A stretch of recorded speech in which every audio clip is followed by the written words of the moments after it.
What's going on, people? We are Tottenham TV here, and welcome back to yet another post-match fan show. The post-match fan show is your opportunity, it is your chance to have your say on everything Tottenham related. But Sim, how do they have their say? Well, before every single post-match fan show, the link for the fan show is in the description below, where you'll be taken to the back end, you'll be see everyone waiting, and before we bring you on live on the fan show, live on YouTube, to have your say. But gold members, all gold members get priority for the fan show because we have a lot of callers waiting, so we gave priority to gold members. But how do you become a gold member? I'm glad you asked me that, Sim, because it is very, very easy to become a gold member. There's actually two tiers of memberships: silver membership and gold membership. Silver membership, you get custom emojis, you get badges next to your name saying how long you've been a member, and you get monthly shout outs. But for the gold membership, you get everything that is in the silver perks, plus you get priority to come on to each and every one of our post-match fan shows. But not only that, you get monthly prizes as well. 3 gold members every month get called out from a hat on our last live watch long of every single month. And the 3 prizes are: the third prize will be a flag and a programme. The second prize will be one of these lovely We Are Tottenham TV shirts. We have 8 colours of them. Link in description, by the way, if you want to buy one. And number one prize for the giveaway is a signed Tottenham Hotspur shirt. So our first month we gave away a signed shirt from Toby Alderweireld, and we have got many more signed shirts to give away. So click the link below, join our gold membership, and be in it to win it. All right, now is the time for you guys to have your say. I want to hear your opinions on all things Spurs and the latest match action. Looking forward to having you guys on and hearing your opinions. All right, we'll see you on the fan show. Come on, you Spurs.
What's going on, people? We are Tottenham TV here. Sheffield United 1, Tottenham 3. And finally, we got a win to talk about. We got 3 points to talk about.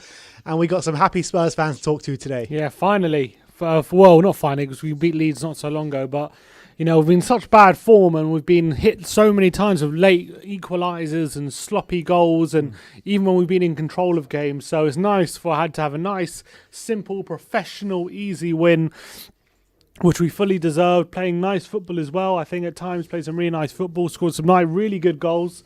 One in particular was a really special goal from Tongi and Ndombele. And so we should be happy after today's game. No real bad points to talk about, except for maybe conceding yet another header. Yeah.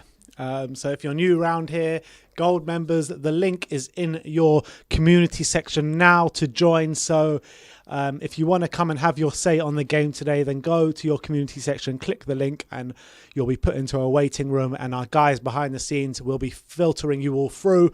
But first and foremost, let's get into Grandpa. Let's see what he has to say on the game today.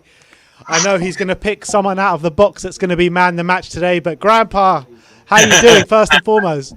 I'm good. I've had my vaccine today. Oh, So- amazing! I can't hear him. I So can hear in him. 3 weeks' That's not time, I possible. can come and sit with you in the control room.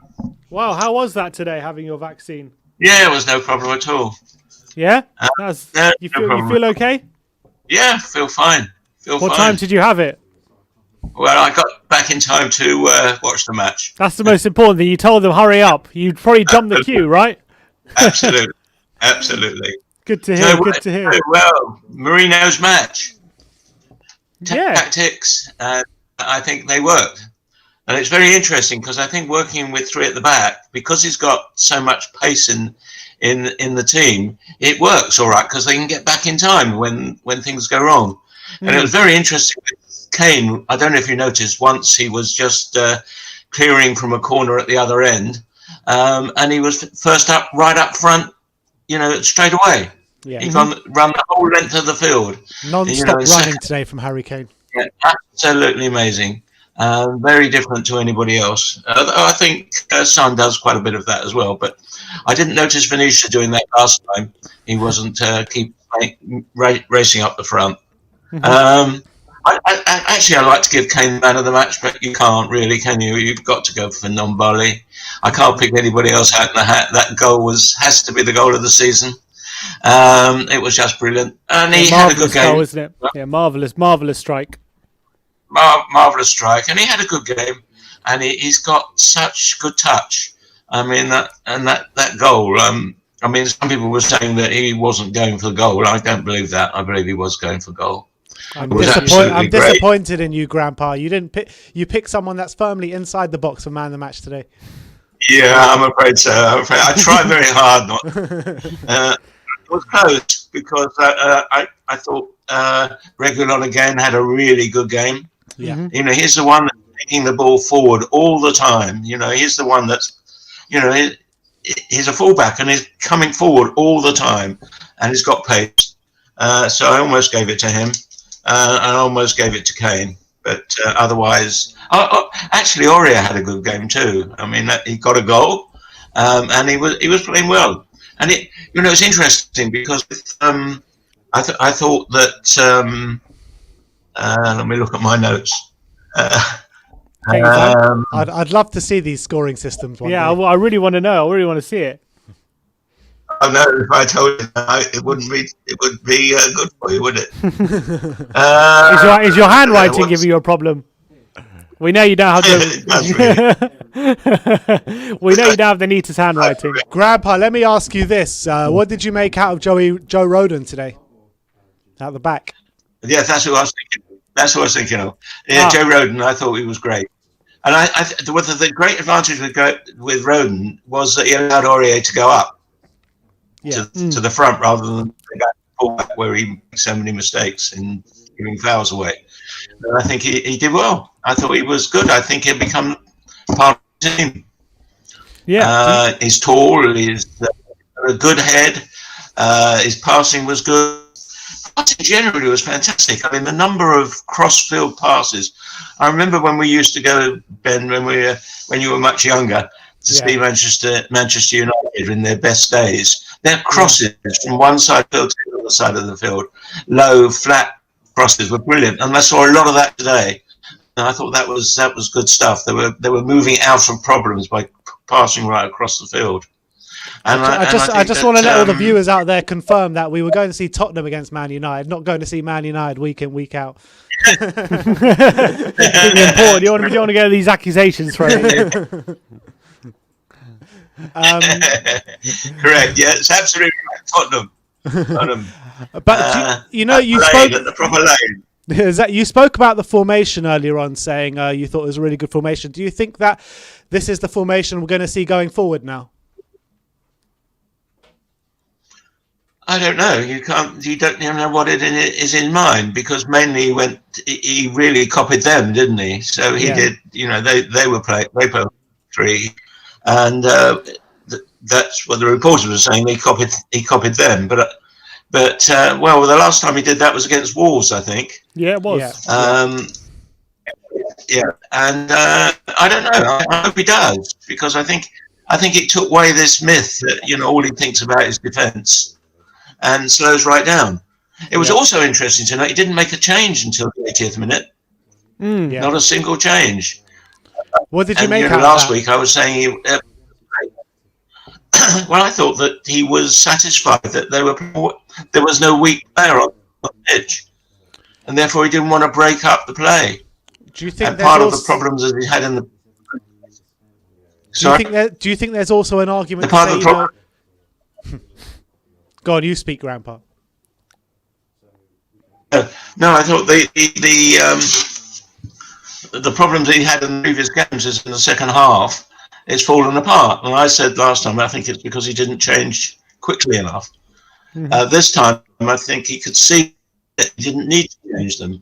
And I think he's getting there when that happens, and they play virtually the whole of the match together. They get together much more, and they're going to learn how to know what he is all the time. And that's why their passing was so good. I didn't see any energy. The lack of energy come in the second half at all. And it was great to see. It was a good match to watch. And how important was it today to get those 3 points, even though it was Sheffield United who are bottom of the league and everyone says they're struggling and, they're losing a lot of games, but they had just won their first game last week. So their tails would have been up and they would have been, confident going to this game they can get something.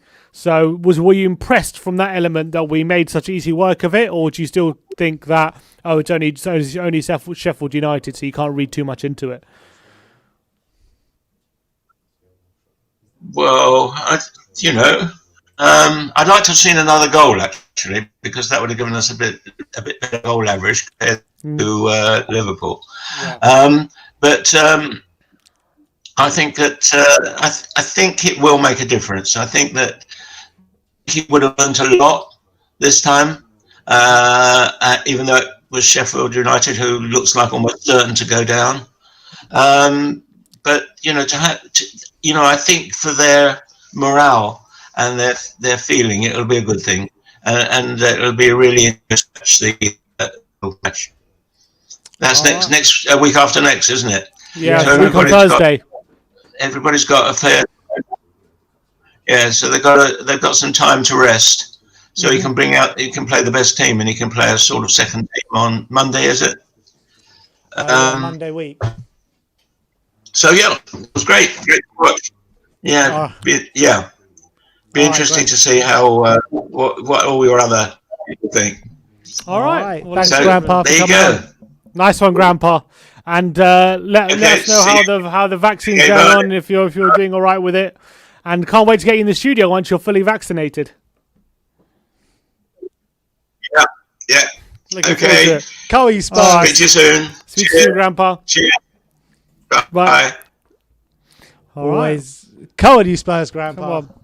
Always love hearing his positivity after a loss or a win. Of course, he's always got the positivity. The people's grandpa, as I'm being told many a time. But stop trying to take away my grandpa. Let me show you. Can we get Can I show this tweet? One sec. Let me show this tweet. Here we go.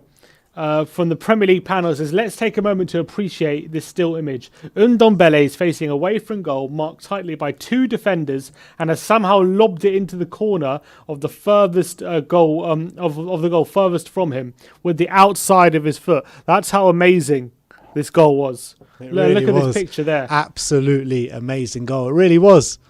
You can just see that there. You can just look at that. Look at that angle. And it just how does he get it in from there? I don't understand how he gets it in from there. But what a special strike that was from Tongi. A special strike from a special player. It really is a special player. Really is. Let's start getting on some more guests. Who have we got next? Who we got next? Is it Marcelo? Got Marcelo coming on, I think. Yes, Marcelo. We got the smiles back on your face. The Welsh Maldini played today. Talk me through your thoughts of the game.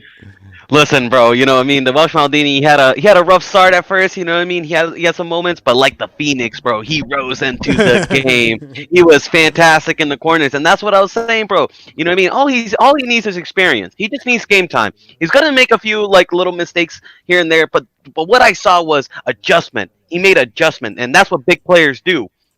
Every big player makes mistakes. Van Dijk makes mistakes. Everyone makes mistakes. It's how you adjust from it. And even when he was caught out of position, he went back and he ran his socks off. He ran his socks off. That was absolutely amazing from Joe Rodon. I couldn't believe it, man. That was fantastic, and I was so super happy to see him. As far as everything else, I was kind of scared when we first went up. I'm not gonna lie. When we first went up in the first 5 minutes, I was like, "All right, are we gonna go and attack, or are we gonna sit back here?" And we went to attack. We went, yeah. No, we went for the throat, bro. We went for the jugular. You know what I mean? And that was fantastic. And I do want to apologize for the Fulham one. That's very uncharacteristically of me. Even when we lose or draw, I usually try to look at the positive sides of things. But that game really let me down, and I swore a couple of times, and I don't like that. But don't worry, Marcelo. We know your heart's in the right place. Don't worry about that. Yeah, what's best for the team. yeah. So I was really upset, but listen, boys, it is Sheffield United. We should have been beating them 3-1. I was very unhappy for the goal, if I'm gonna be honest. You know what I mean? I saw some other mistakes that I saw in Fulham. Like Dyer ball watching again. Davey should have been covering his man. But look, listen. You got to celebrate the win when it's there, and I can't wait for Liverpool. And this is the game that's going to define us. You know what I mean? I want us to go out there and beat Liverpool. Come on, boys, we can do this. We can do this. You know what I mean? Like, the frustrating part is we definitely have the ability. We drop points where we shouldn't have dropped points. We should be ahead of the league. We should be ahead of these guys, bro. These men are bench warming the top of the league for us. That's what frustrated me about Fulham game. You know what I mean? We should be already there, neck and neck, bro. But you know what I mean? But forget about what's in the past. Let's look in the future. You know what I mean? Like my great history professor said. You know what I mean? You can't let the past define you. You have to let the future define you. You know what I mean? Let's look for the future, and let's go on and let's beat Liverpool, bro. Liverpool and United are playing. Let's hope they have a disaster class, both of them, and let's hope we take advantage of that, bro. You know what I mean? Come on. Talk to me about Tongi and Dombele, and talk to me about that goal, because how special was that goal?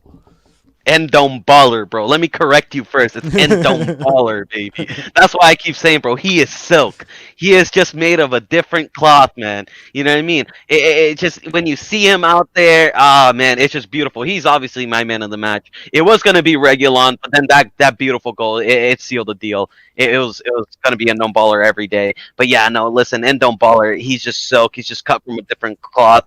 When he moves, he just does everything flawlessly. You know what I mean? It's like there's no effort with them, and that's what makes a no baller special, man. That's what makes him special.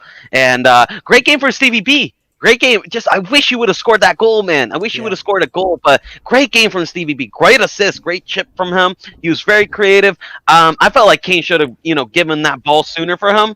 I think he would have scored that. I think that was that moment. We should have won that game. If I'm gonna be honest, we should have won that game like 5-1. We totally deserved to win that game. You know what I mean? And it was a great performance from the team. And I was just so happy that we went out there and we attacked them. You know what I mean? That's what I was looking for. You know what I mean? And like I said, you know what I mean? We can't attack for 90 minutes, but we also can't just hold the lead for 90 minutes. You know what I mean? It's just impossible. There's got to be a balance. And yeah, great job. I'm so happy for the team. And come on, you Spurs. Let's go. Exactly. And as you say, we deserve the win today. But does the fact that it was only Sheffield United, does that mean for you? Does that mean anything for you today? Does that mean like, oh, you can't learn too much from it, or was it still impressive how we won pretty easily? Listen, I mean, we can only beat who's in front of us. I will say this: I am a little bit worried still about Dyer. You know what I mean? I can't hide it. I'm still worried about Dyer. I'm still unsure about Davies. Ball watching. Again, and you look at Rodon, you know what I mean? A lot of the crosses Rodon, cleared. He was very good on crosses today. He was very attentive. And he's the guy that's supposed to be inexperienced, you know what I mean? We can't have that against Liverpool. We can't not have Dyer doing his usual ball watching. He's got to be on top fit in this game. You know what I mean?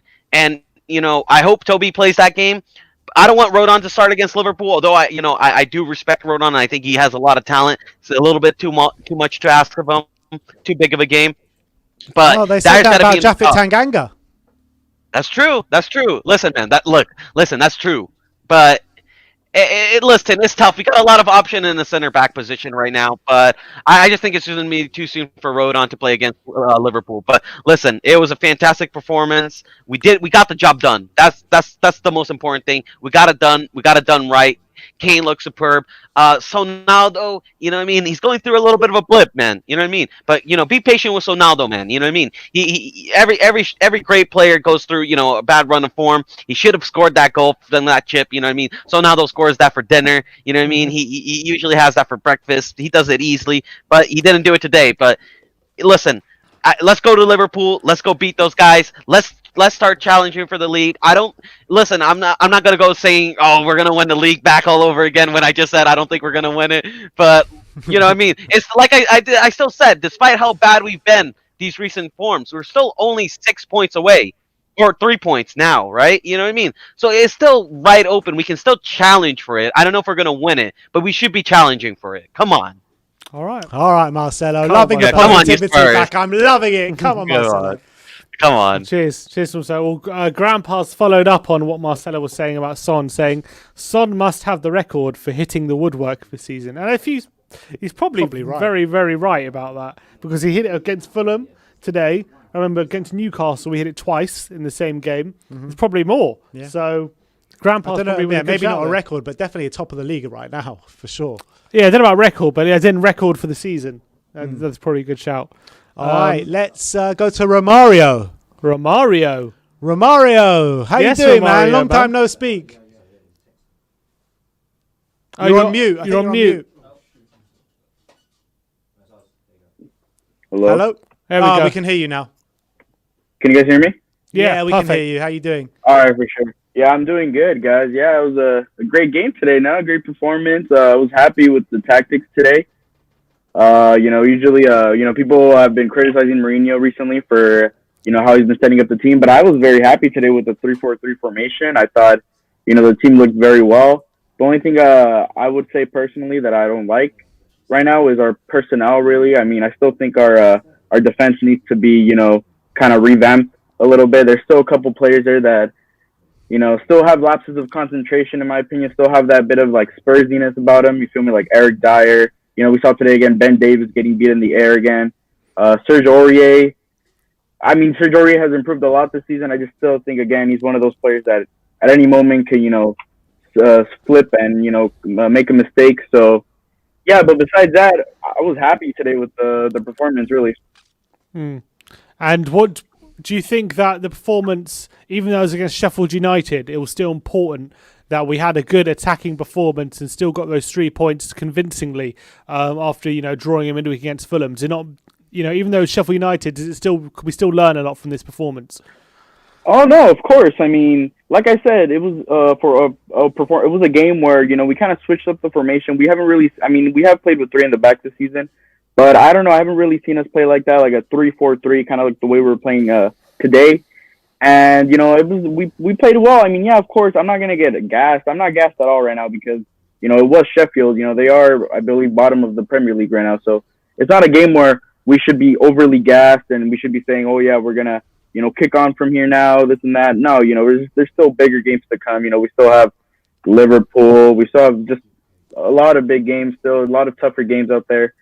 So yeah, it was a good 3 points. Don't get me wrong, and it was a good performance. To get players confidence. You feel me? Like there was a lot of good performances out there. And Ndombele absolutely bossed the midfield today. Just let alone I know he scored a banger today. It was absolutely amazing goal. Those are the goals that you only see in like FIFA Ultimate Team. But he just absolutely bossed the midfield today.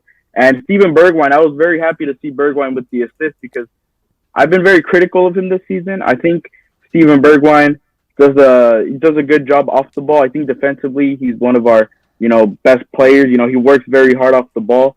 But I think this season he hasn't done a lot in terms of productivity. I haven't really seen him assist a lot. He hasn't scored a goal yet, I believe. So I was very happy to see him create that goal for Ndombele, and I hope he kicks on from this. I still think he needs that goal though to kind of help him with his confidence. But besides that, I mean, he had a very good game, man. Yeah. Even with the good performance today, and us saying it is only Sheffield United, and you saying you're not gassed and whatever, is it still worrying you though about these mistakes that are still in our game? With the defensive headers, Eric Dyer and Ben Davies both getting beaten. I know it said it's worrying you, the personnel, but what can we do to cut this out? Because it seems like a recurring theme, literally game on game on game on game now. Well, unfortunately, I don't think this season. I mean, unless something happens in the January transfer window and we are able to bring in a few players in, I think this season we're gonna have to just hope that these players can, perform consistently well. Because, like I said, I do think this team right now we're kind of trying to get that mentality, get that culture out of the club. That Spursiness, that bottle job mentality that we've unfortunately had in our DNA for a while. I hate to say it, but it's kind of true. We've had a lot of these, moments. And unfortunately for me, I think it's going to take a while. We're going to have to maybe ship out a few players, and then we're going to have to bring in players with different kind of mentality. For example, Regulon, he's been amazing this season. We need more players with that sort of, Hoiberg as well. We need more players of that mentality, that are going to be in the squad and they're going to play week in, week out. Because if we're going to keep playing Eric Dyer, which, I like him as a bit of a third or a fourth choice center back, but if you have Eric Dyer starting every week, you're not going to challenge for a league title. It's just that simple. Same with Aurier. Aurier has improved massively this season, and he's been playing well. But like I said, you're not going to win a league title with players like Serge Aurier because they just make too many mistakes throughout the season. So I think it's gonna have to come down to Daniel Levy, and if he's gonna put the money down and bring in new players with sort of different culture, different mentality that the players that we have now. But so far, I feel like the squad we have now, though, is good enough to at least get us top 4, which is something we desperately need, and also win us a cup, which, again, another thing that we desperately need. We need a cup this season. If we don't win the league, oh, well, it is what it is. I really want us to, but I'm not, going to gas us up, and I'm not going to be, I don't want to say delusional, but I just don't want to come over here and say, yeah, we're definitely going to work. It's tough. I still don't think we have enough, unfortunately, in the squad. I still, like I said, right now, we still have a bit of those Spursy players in there. But, yeah, man, yeah, that's pretty much it. All right. All right, Romario. Thanks a lot for coming on, man. Cheers for coming on, man. Thank you guys for having me. Thank Cheers, you. We'll see you soon. You want to look at some tweets? Well, I'll just read out some quotes from Mourinho, who's been talking after the game. He's been full of praise for Tanguy and Ndombele. He says he's a great example with me. The doors are always open for when a player wants to come in the direction of the team. I don't know. I think I don't know whether he's talking about any specific player, but he's just praising Ndombele a lot about how he's. Think that's a loaded answer? Huh? You think that's loaded? I don't know. It's always loaded with Jose, isn't it? Yeah, it's true. But yeah, he's being very positive about Tanguy. He's full of praise for them. He says, "I coached for many years and had many players. I have enough experience to say that when feel that when a player is not playing well, it's his responsibility, and when a player turns things around and brings his level to a very high level, it's also his responsibility. It's a great example. The door is always open. The door is always open, and when a player is not playing, he has to try and understand why he's not playing. He has to try and understand how he can walk through the door. Tanguy understood. The goal is amazing, but I don't care. I care about the performance. The performance was magnificent. I'm really pleased he's coming to his level and he's playing very, very well." This guy is a different level. Tanguy Ndombele is a different class. I'm telling you that now. This guy does things with the football that I'm telling you, I've never seen anyone do stuff like only what special he can players do. can do. He is a very special player, and I'm telling you that now. And we're very, very lucky not to have got rid of him in the summer. Mm-hmm. We are. We did very well not to do that because we could have easily. We nearly did. But look, let's get on the next guest. It's Brian. Yes, Brian. Come on. How's it going, mate? Afternoon, boys. How you doing? Yes, good. Thanks. How are you?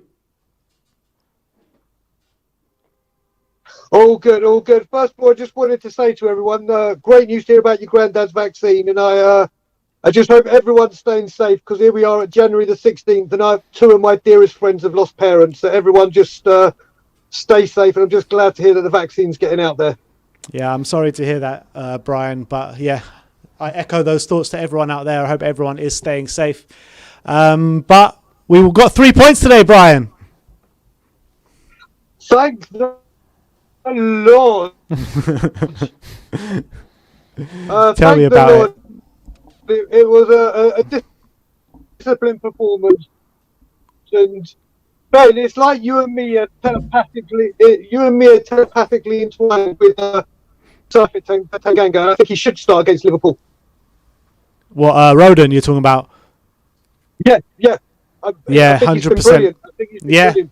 Yeah, I mean, I would put him in against Liverpool. I'm not sure too much about Dyer, but I'll definitely put him and Toby Alderweireld in there for Liverpool. Correct. Agreed. I mean, every performance he's had, we spoke about Mourinho, we spoke of Chelsea. And again, there was one tackle where he's putting his body in the line. He did a karate kick to try and block a tackle. He reminds me of an old school Michael Dawson that will just put his body on the line. And I think he's a fantastic addition. Yeah, no, I completely agree. Do you think that, starting him more regularly, it's a potential to get this kind of mentality out of the team where we keep conceding goals from headers, from crosses? 100%. And one of the things that is really annoying me with this, like 2-0 up, we're looking great, but we seem to start games, we attack hardcore 15, 20 minutes, hopefully we score one or two, then drop off, concede a goal, and then within 30 seconds we're attacking again. And I don't know why we're doing that, which is frustrating, but it looked a lot more comfortable today. Yeah, it did. In terms of the setup today, do you think he was just matching Sheffield United, or do you think this is something we can actually see in the Liverpool game?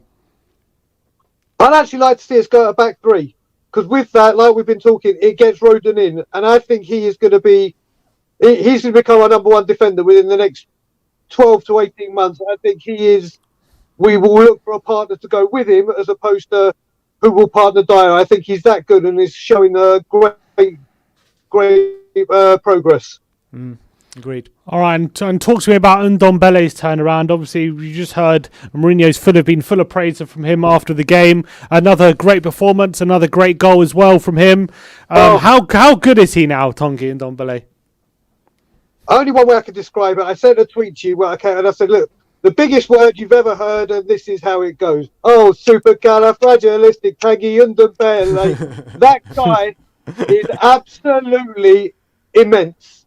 He sees passes. Those passes you saw him doing that the players couldn't even get onto like his waistband. His improvement and his importance to us now, I think you're putting him right up there with Son and Kane. When they said stop Son and Kane, you stop Spurs, I think he's in that bracket now. He has been tremendous. Wow. I mean, there's a reason why Daniel Levy straight away put him on 200 grand a week, on parity with Kane at the time. And we're seeing the reason now, aren't we? Exactly. And the greatest thing as well is he's now getting 90 minutes.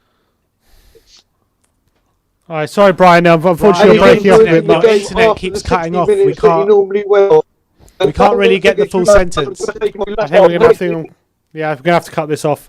Sorry about that, Brian. Unfortunately, we couldn't really hear you properly. But thank you for coming on as always. We'll try and get you back on after the next game. Try call back, Brian. But yeah. But thanks a lot, Brian. But thanks for coming. We've got a lot of guests, so can't stay on too long. Unfortunately, we couldn't quite. You were just breaking up too much. Let's move on to tweets. I don't really have anything. If you want to tag us anything on Twitter, by the way, make sure you're tagging us on WeAreTottenhamTV on Twitter, and we will be reacting to anything you tag us in live on the show. Anything interesting or any of your opinions, anything like that. So make sure you're on top of that. But let's go on to the next guest. All right, let's go to Jack. Yes, Jack. How's it going, mate? Hey, boys. How are we doing? We're doing very good. 3 points today. A Tanguy Ndombele special and a class performance from Joe Rodon. How about you? I'm all smiles today. I mean, Tanguy, I would always say, I would be biased to say even in his worst games, I think he's the man of the match because he's our, I don't know, he's almost like he's like a Neymar that doesn't need to move as quickly when he gets by players. He's plenty of times probably the classiest man I've seen on the pitch in certain moments. And then what I also love about him is almost when you see him, it's like his running form, it's almost like he's an old man with the intelligence of Einstein or something because he doesn't need athleticism. I think he can I think he obviously works hard, as we see Mourinho's gotten him to work hard, but he's not an athletic player. He's just an intelligent, ridiculous player. And I think that's what just makes him probably my favorite on the Spurs. But I feel like I need to get that kit sooner rather than later now. Or the green one. The green one, maybe, yeah. Yeah, it's great. Let me ask you this. In terms of today's performance, obviously we end up with a 3-1 win and a pretty convincing performance, but how much difference was there between this performance and, say, the performance on Tuesday? Is the only difference the fact that we got the second and third goal today? Or do you think it was actively a much better performance than we played against Fulham on midweek? I don't want to read too much into us beating Sheffield United, but I could read a lot into, and I do want to take away the formation. Obviously, Mourinho has that reputation of always wanting to set up versus each team in a different way, in a unique way, to try to play to their strengths and play against them. And he'll use a different formation if he needs to. He doesn't have, he's almost the opposite of Bielsa, right? Where he's very scared of the other team versus Bielsa, who's he's wonderful, but he's almost kind of ignorant in his approach sometimes. Yeah. And I think Mourinho's the opposite, but it's possible that maybe he could see that this 3 in the back, 5 in the back formation is maybe the system that can maybe minimize the errors that a lot of people like to highlight regarding Dyer or other players like Sanchez. But I also think this is maybe a classy formation for us because Dyer, I see why people criticize him. He makes a lot of mistakes, but I've always seen him as like our Connor Cody. Mm-hmm. He's absolutely the best passing center back on our team, and no one can say that. I think he has some ridiculous percentage of progressive passes and long passing on our team. I think he's even one of the best in the league, and we're not even a high possession team. And so that I think goes a long way, and a lot of people probably don't see that because it's hard to notice those things, but that does go a long way, especially because there are certain games when I feel like when we have 28% possession, it's good to have one guy in the back that can maybe play decent ball. But I don't know. I think I think the 3 in the back could save us. But it's hard to say whether. I mean, I'm a Jose ultra, but I mean, it's hard to say whether he would commit to this every game because he usually likes to play to the other team. Yeah, agreed. And obviously coming in today was Joe Rodon, the young centre-back, making his second start in the Premier League. Kept a clean sheet away at Chelsea first time, but how do you think he performed today? And do you think he deserves a bit more of a consistent run in the team? I mean, I love when we get... I mean, I think Jose sometimes is a little bit... We kind of harshly treat him for how he treats youngsters. I think he smartly uses them. I think he uses them to their strengths, to their confidence, and I think this was a game that was set up for Joe Rodon. It's hard to say whether I would want him in Liverpool. I'm naive, and I would say yes. Mm-hmm. Mostly because he looked... I haven't seen a whole lot of him. Obviously, we all haven't really, but he looked so athletic today. He looked like, I think Davinson Sanchez, you could probably say, is our next quickest, most athletic center back. He looked even more athletic than him in that one play where he launched himself to block that kind of near post chance for Sheffield, for their fullback. I forget his name. And he launched himself, and then it looked like he pulled his left hammy or something like that. And then he just gets up right after. It was almost like he was kind of playing it off or kind of pulling a little bit of shithousery or something. Sorry for cursing. But it was just, he's actually way more athletic than I thought. And I think he was very classy today. Yeah, no, I totally agree. I totally agree. But Jack... He also looks like a Mourinho, kind of like a Mourinho minion kind of, or like a Mourinho Milito kind of esque player. You can kind of tell in his face that he buys the philosophy of the Mourinho antics. Yeah, I mean, yeah, for sure. I mean, we're going to have to see how this one plays out because I've got very, very high hopes for Joe Rodon. But Jack, thank you so much for coming and joining us today. Jack. Cheers for calling in. Let me just give you an update from Anfield. It's still 0-0 at Anfield between Liverpool and Man United. Bruno, I'm just watching, lining up for a free kick. Oh, sorry, just went wide. I thought it was going in. which was their first shot of the Just game. went wide for Man United, but still 0-0 there. Not sure what result we really want. I think it might have hit the post even, that shot. For me, anything but a Man United win. Just went wide. But yeah, still 0-0. Let's look at this tweet as well. Spurs have scored 5 goals in the opening 5 minutes of PL matches this season, more than any other side. Shows how quick we start. Spurs have scored 5 goals in the opening 5 minutes of Premier League matches this season, more than any other side. Who's the next after that? I'm not sure. Doesn't say. But yeah, Liverpool just had a really good chance there. I mean, still 0-0. I'm not watching the game, but from looking at the stats, I see Liverpool absolutely caning Man United. They're caning United similar to how they caned us. Right. You know what I mean? A lot of possession, But not many United chances. haven't had any chances. At Oh, you least say that. They're through on goal right now. It's Rashford. Oh, he's taking a heavy touch. offside. He's offside, was he? He's offside. Okay. What a All right, chance. let's go on to our next guest. Anik, how you Anik, doing, my hello, friend? Anik. I'm good. How are you guys? Yeah, I'm Yeah, doing good well. thanks, good thanks. Got 3 points. How did you assess that performance today? So it was a very good performance. I think we are progressing. Yeah. There are a lot of way to go, but I mean, I can say like I think I was a little unfair on Jose Mourinho and his tactics because of the fact that if I consider we are a club in transition and there will be bottlenecks, there will be challenges. I'm quite sure that Jose knows that and his team knows that we have considered, I think, 2 goals from open play, one against Brighton and the one against Salah that took a deflection. And I think I most think of the it's 3, most of the but yeah. goals are from headers. Yeah, 2 or 3, and the most of the goals that we consider were mostly from headers or from free kicks. So I think there are areas to look forward and improve on that. I think we are improving, and I think if we progress on the basis of each game, then I think we would be in a good direction. And also, given the fact the league is very up and down now, we have an opportunity to go up. And I think we slipped up after we lost against the Liverpool game.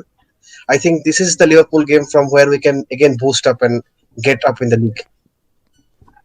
Oh, interesting. So you think we're still in there with a shout? You know, with all the drop points recently. If United get a win today, or sorry, if Liverpool get a win We today, are in the shout. we're only 3 points behind, aren't we? Exactly. Like we are in the shout. I can't say that we should be very optimistic about it, but yeah. Oh, is he gone? I think he's gone. Yeah, Oh, we are Anik. different. Oh, he's back. Oh, he's Hello? back. I can hear it. Yeah, I can hear you. I can hear you. Yeah.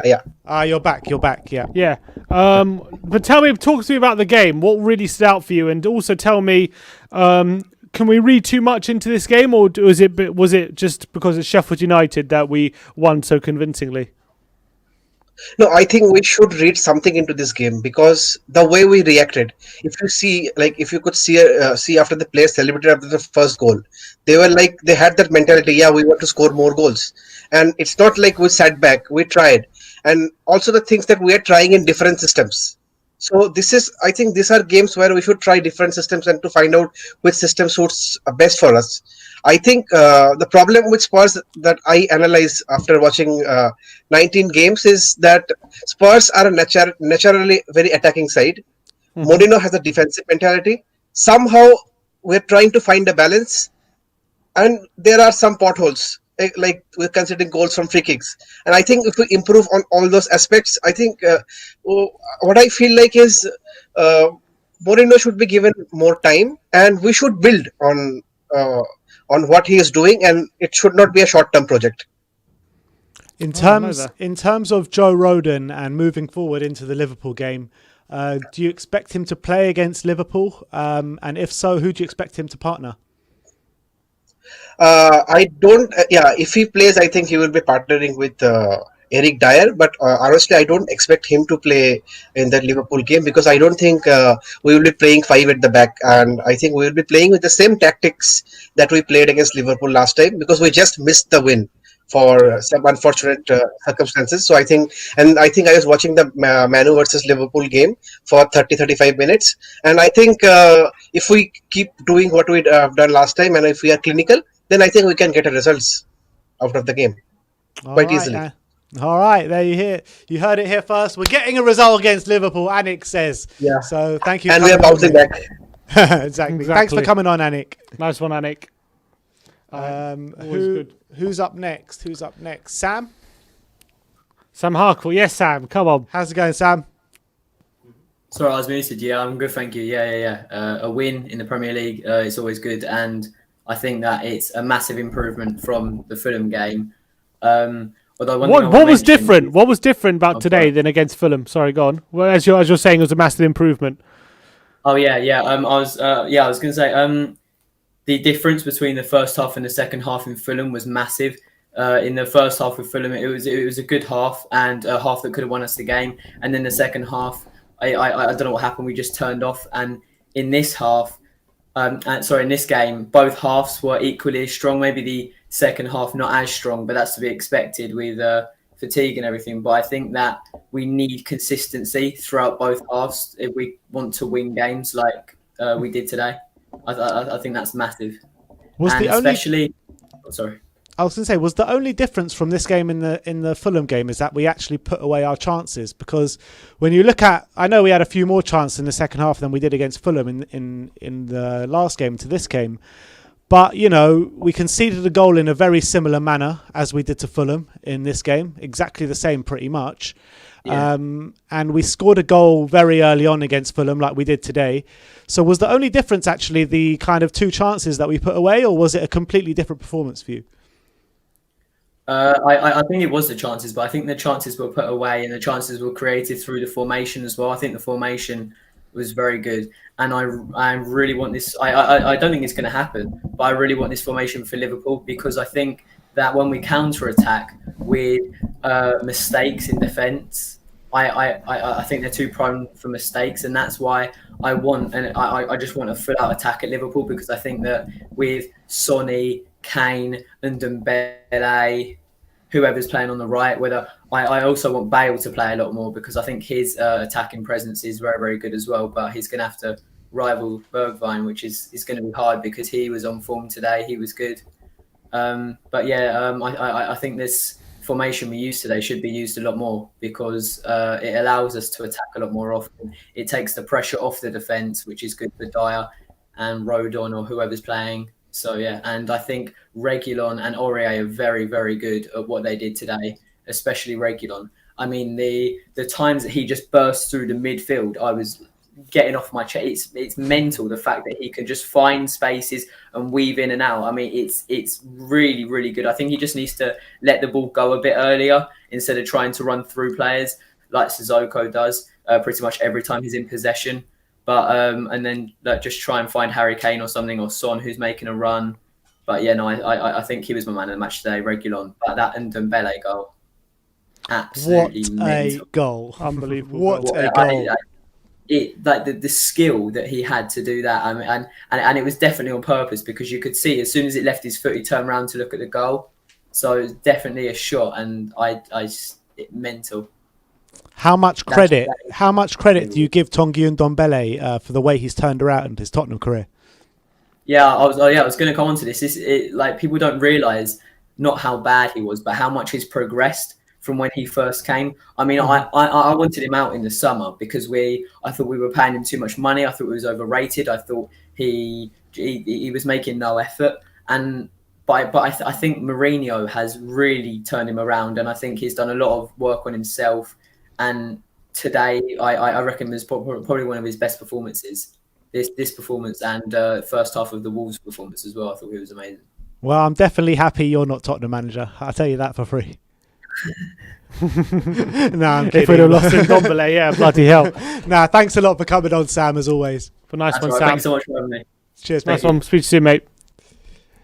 All right. Always great to hear from Sam. Let's look at this tweet. Can I look at this?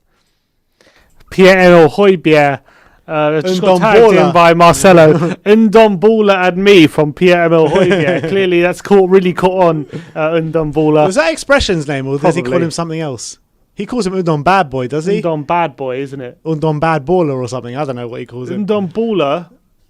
Wasn't it AJ Tracy? Didn't he say it? I ball like Undon Oh, Bele. no, Bula Ndombe, not Ndombula.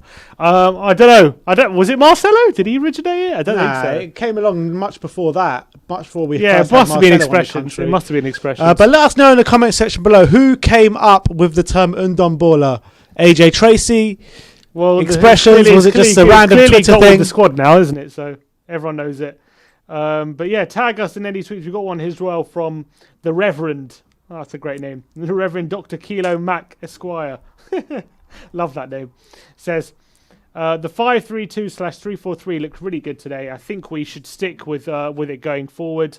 Gets Rodin involved, allows Reguilon and Aurier to push up more and create those overlaps on the wings. And Højbjerg and Ndombe look great in midfield as a pair. Great win. That's also something that needs to be talked about. I think how they looked as a pair. Maybe that's something we can look at in the future. Talking about Højbjerg and Ndombele, how they looked in the pivot. They looked really good in the pivot together. Yeah, of course. I keep saying it to you. I keep saying that I really fancy Ndombele in that number 8, and I felt that. And we kept saying it, both of us. We kept saying, "Oh, Lo Celso and Ndombele in the pivot," but Højbjerg and Ndombele in the pivot is actually perfect because Højbjerg does all that dirty work to let Ndombele do what he needs, and not only that, but Ndombele provides protection for the defence as well. Yeah, exactly.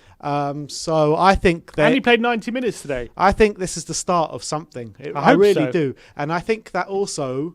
Mourinho kept saying it. We'll see him in the pivot once he progresses his fitness, and that's happening now. Looks like it, so that's exciting. Hopefully we get to see that more from those two.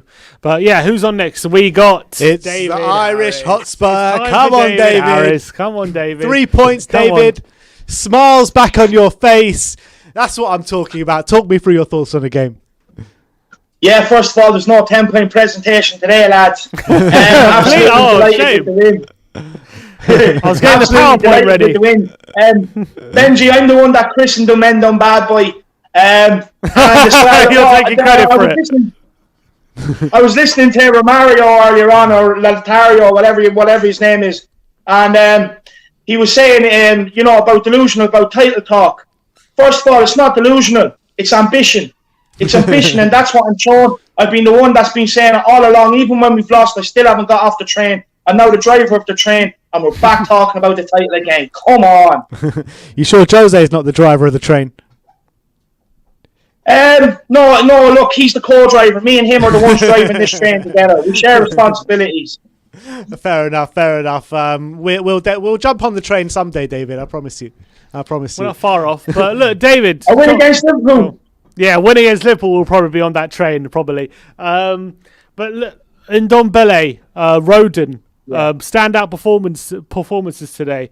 Talk to me about them. Yeah, you're missing Aaron Ramsdale as well. What a performance by that guy today. Yeah, true. Ndombele, what a player. Look, for me, he has it all. I was looking at him today.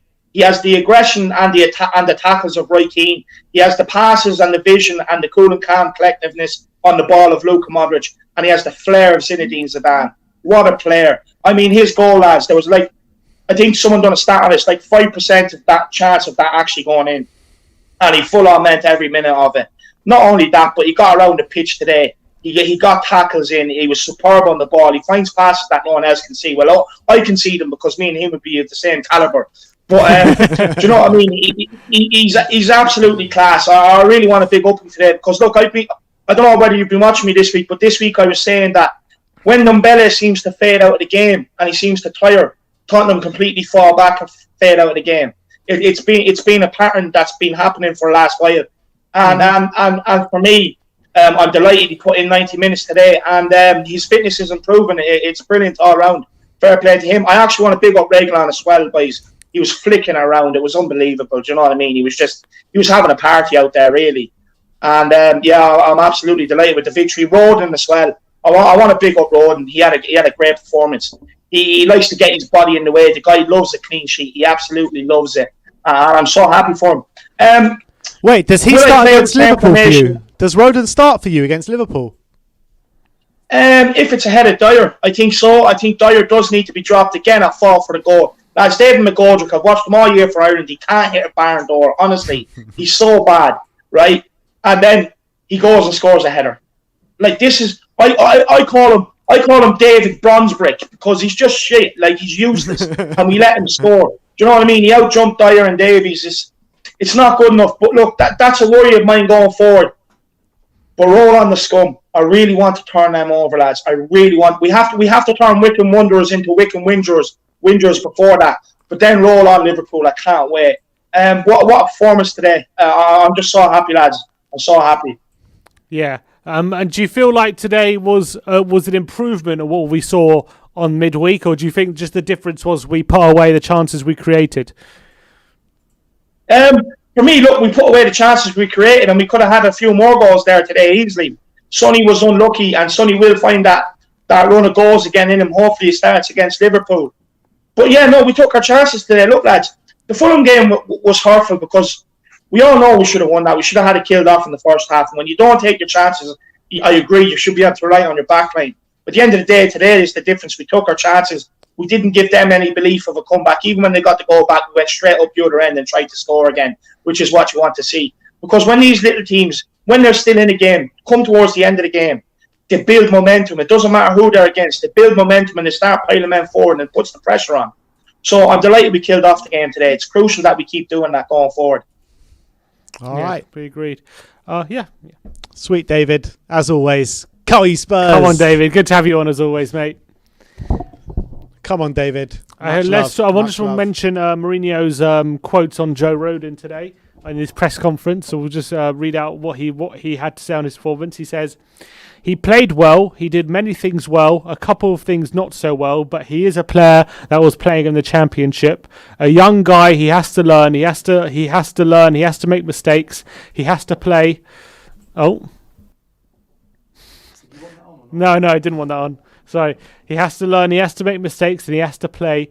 He has to not play. We have to give him conditions to perform. He is a good player who can become much better. I am happy with his performance.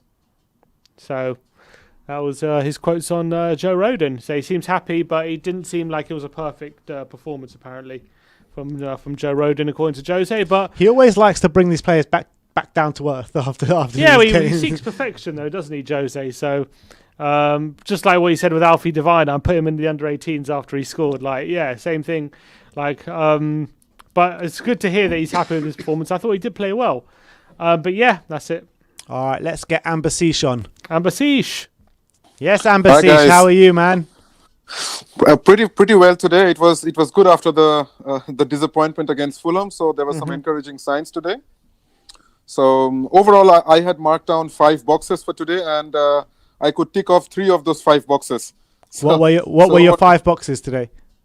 The 5 boxes were not just sitting back and being dormant after the first goal. Yeah. So I wanted us to go ahead and push on more. The second box was not depending only on Sonny or Kane for the goals. Yeah. So we got a double bonus today because Tanguy and Endom Bomba and Orias scored a goal. And the third was to look at our reaction, because at the moment we have been playing with just one template, which is to get a sit on a cushion of a 2-goal lead. And then we sort of we win those matches, and then once we concede, we sort of start collapsing. So I wanted to see a reaction, and that impressed me really well. And the fourth thing was people seem to underestimate Steven Bergwijn, and I believe he has come in for a lot of flack. He has got a lot of unnecessary vitriol in the last couple of months. Agreed. And I think his performance today showed what he actually brings to the team, because I would give 25% of the credit for Tonguy's goal to Stevie B, because it was his intelligence and his support or his pass which Tanguy then played. So these were the boxes which got ticked. The one box which didn't get ticked was the lackluster defensive or collective defensive ability. Yeah. It reminded me of school when our coaches would tell us one of the very basics of defending is to stand in front of the opposition and not behind. So in the worst case, you can stand beside, but you can't ever go behind the opposition. So once you stand behind the opposition, you either lose out on the header, you lose the aerial duels, or you concede a penalty. And that is exactly what happened today, and that's exactly what's been happening for all the goals that we are conceding from the headers. Yeah. I think I know my heart wants to see Rodon and Toby start together. But then really impressed with Joe Rodon today. Apart from the one tiny bit of iffy situation, I think that's what Jose also refers to. So apart from that, he was very good. I really loved the way he was aggressive with his game creation from the back. So he moved forward quite well. He was quick, he was fast, he was good in the air. So very good. I was really impressed with Ben Davies as well, apart from a few things. And overall, the back three suited us quite well, though I'm not sure we are going to go ahead with the back three against Liverpool. Do you think Rodon did enough to keep his place? Theoretically, yes. But knowing Jose, I don't think he's going to start with Rodon. Though my heart says he should, because he deserves it. And I think it's going to be baptism by fire if he starts. What do you make out of this Toby Alderweireld situation now? Because in the last 5 games, he's only played 1.5 games. So what is it with Toby Alderweireld that he can't get into the side at the moment? If he is sick or if he has some niggling injuries or something like that, then it's fine. But if he's just sitting on the bench, then I'm severely disappointed, because it's very clear that we have, I always say ours is a team of 6 world-class players and 5 NPAs or non-performing assets. So one of these non-performing assets happens to be, I don't want to call out on any names, but it happens to be the other defender apart from Toby. Yeah. So I feel really disappointed. There have been transfer rumors and talks, but then that's not the reason to keep him benched for match after match. If I would be Toby, I would actually seek out a conversation with Jose and ask him what I need to do to get in. If there is some lack of motivation, or if he shows less intent at the training field. But maybe the best would be to seek out a conversation with Jose and work it out, because he would be better with Rodon at the back. Because I'm looking at it now. Toby Alderweireld played 90 minutes against Palace, which we drew. Yeah.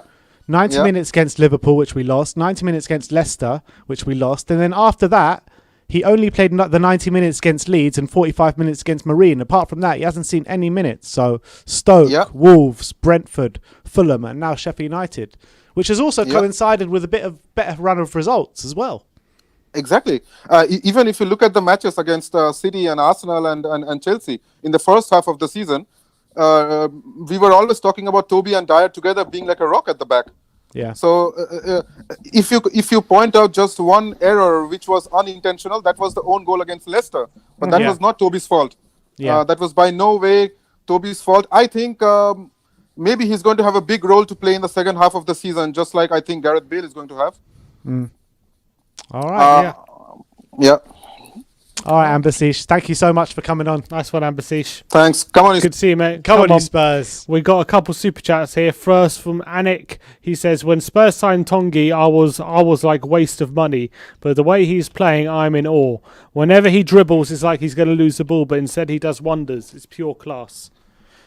Hard to disagree. And Kev Williams, another super chat, says, "I'll say it again. Rodon starts over Dyer for me." Yeah, I mean, I don't know.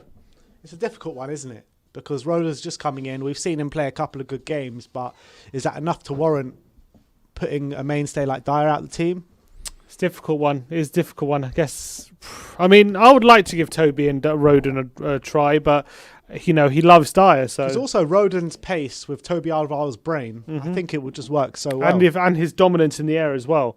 It could be a match made in heaven, but he can't drop Dyer at the moment, so it is what it is. Also, with the Ndombele thing, what's really makes me proud about it is, do you remember when we spoke to the Leon? We actually alluded to it a couple of weeks ago on the channel, but when we spoke to the Leon channel and they were like, oh, he doesn't do so well in the big game, in the small games. Mm-hmm.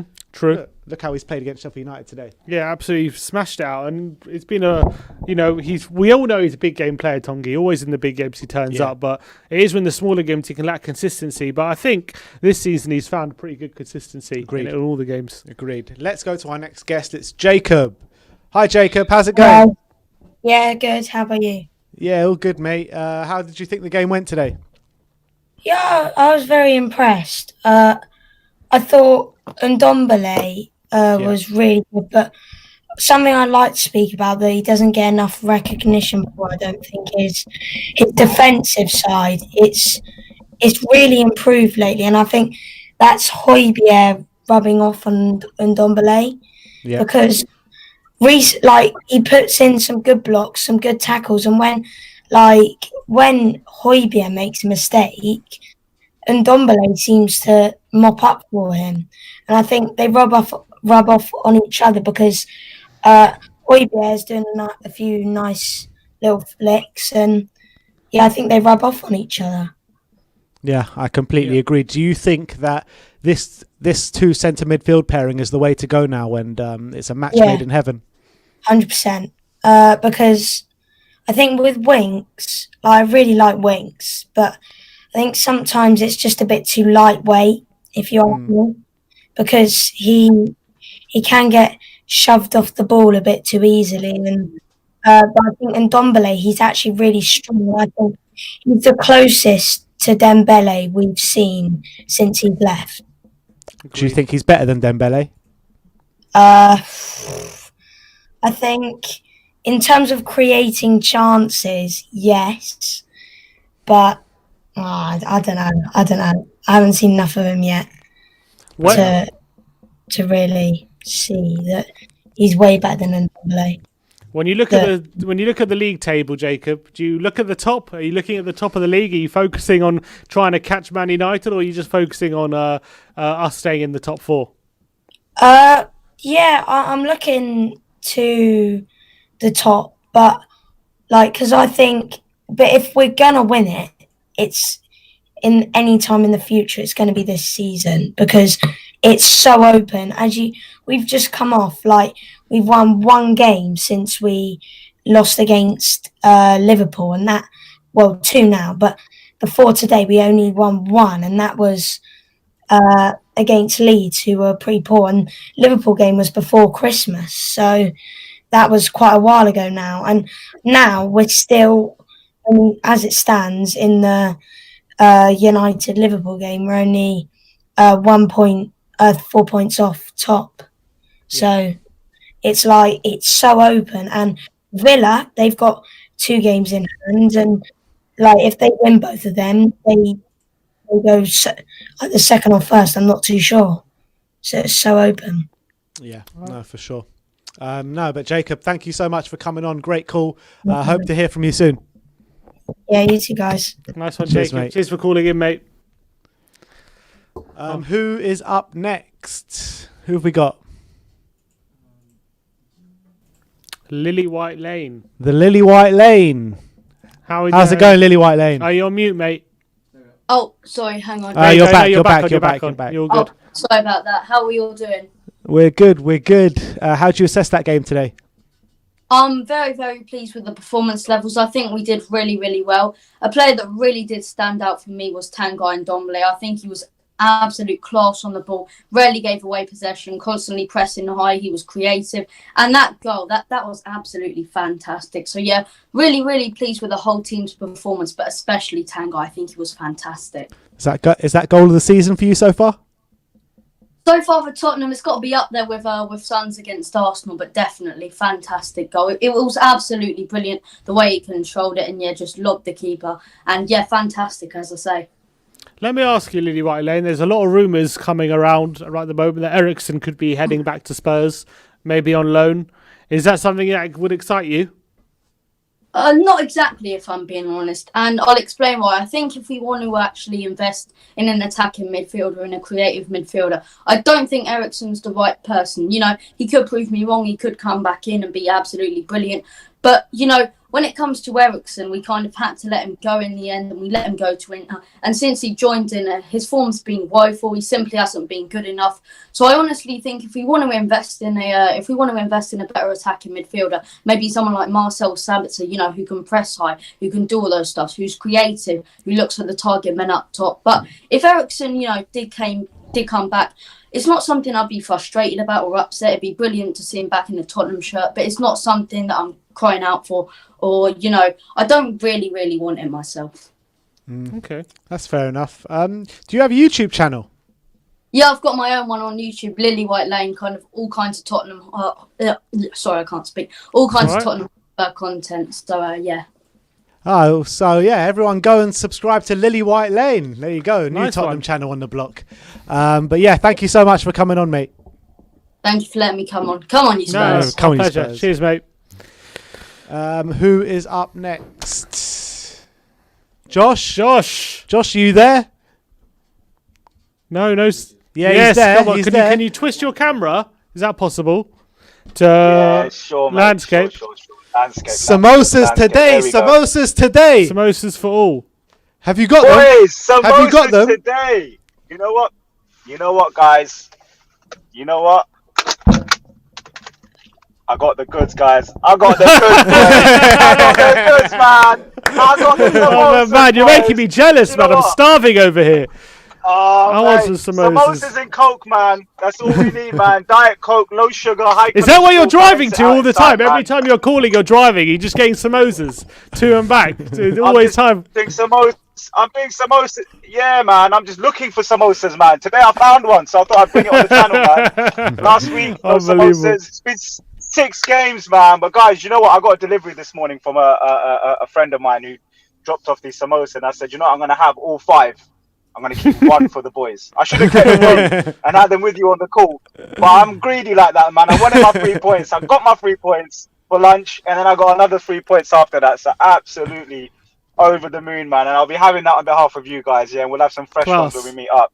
Oh, looking forward to it. Enjoy it for us, man. Enjoy Mate, it for us. absolutely.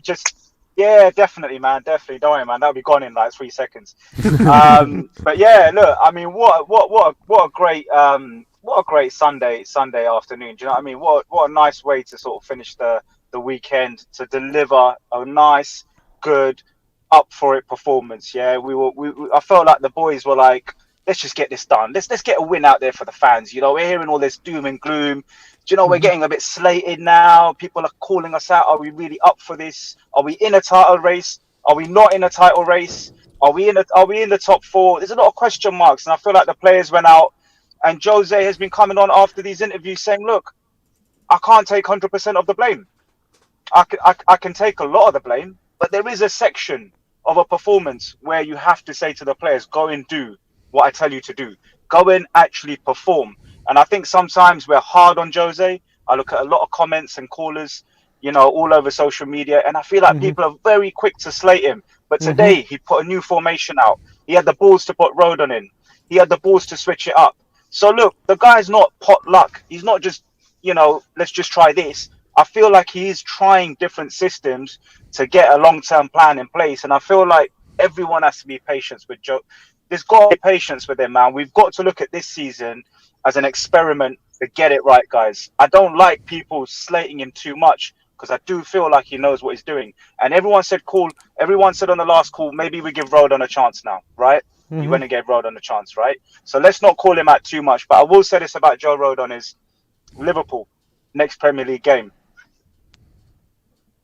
Liverpool, next Premier League game. Do we want to put him out there? Because you know what? If we break his confidence, we could push him a step back. If he comes out with a great performance, we could elevate him and he could be a first team starter. So there's a real big decision to make, because you're playing against 3 or 4 of the best attackers in the Premier League, especially in Robertson, especially in Trent.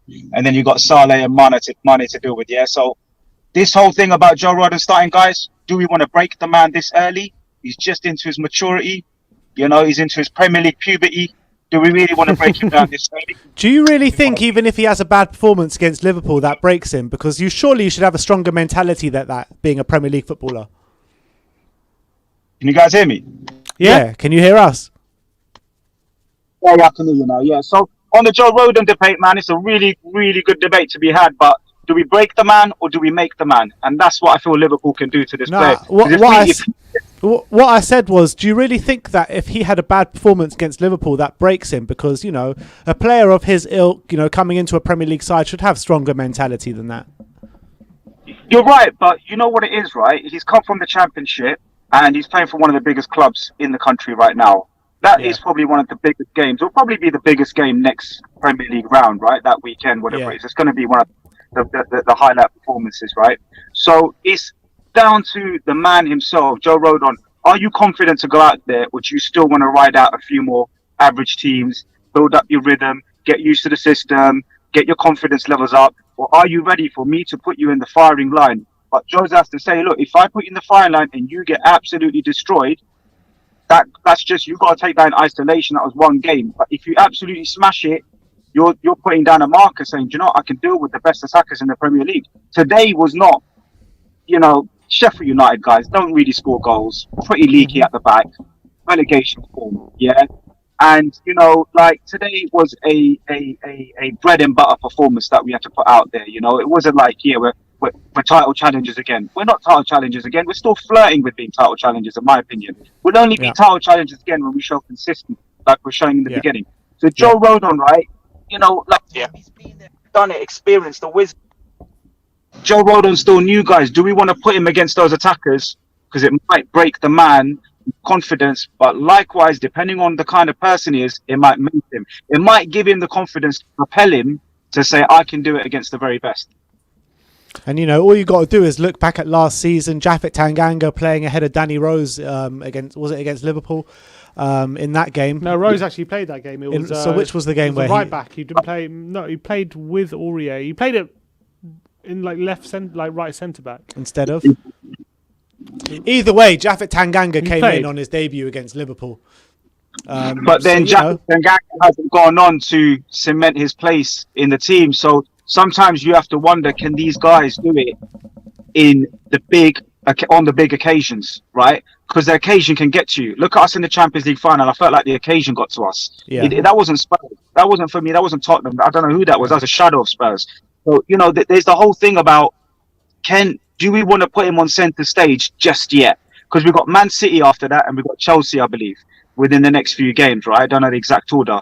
But this is Joe Rodon's opportunity to grab it at Liverpool, or Jose might be worried about exposing him out right now, guys. So we'll see the relationship between Jose and Rodon. We'll see it. If he selects him for Liverpool, it shows the relationship strong, and Jose believes in him. If he doesn't pick him, he's saying, listen, my man, I'm going to put you in some of them average teams, some of the ones that I think you can come out with a 7 out of 10, but I'm not going to put you in there just yet. But today, guys, Sheffield United, man, they must have watched the news because they came out and gave us so much space. They might as well have masks and gloves on. The amount of space they get in the first half. Seriously, I would have thought it's a NHS, man. I thought I was watching the 6 o'clock news. Hands, face, calling out space.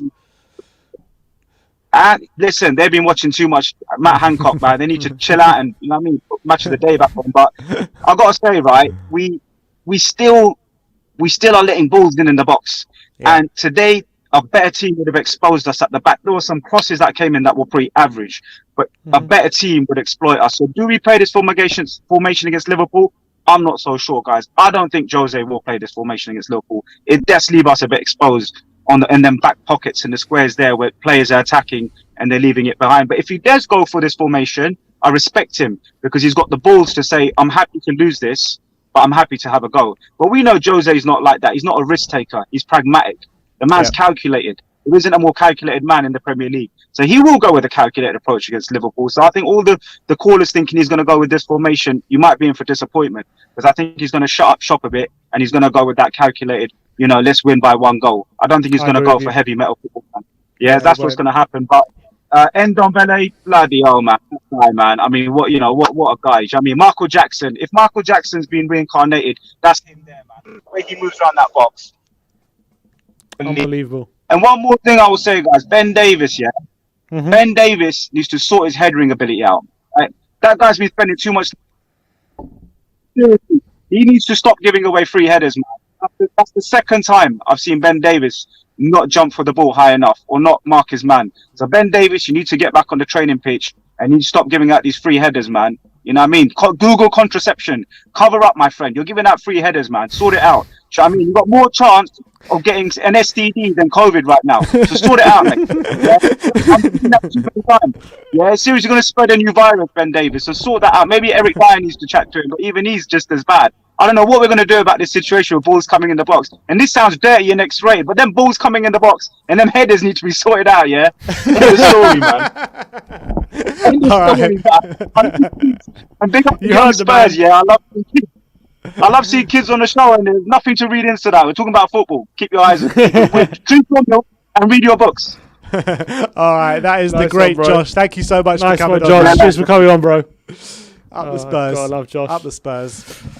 All right. Always with the cracking jokes. He's got something to come up with, doesn't he, Josh? All the Every time. But let's go on to Alex. Yes, Alex. Alex, how's it going, man? Hi, guys. How's it going?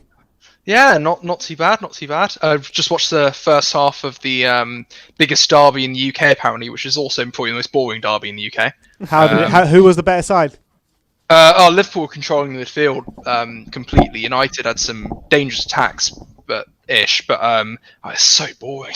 Really boring game. It's still 0-0 there, isn't it? So. Yeah, still 0-0. We can't go above Liverpool, I think.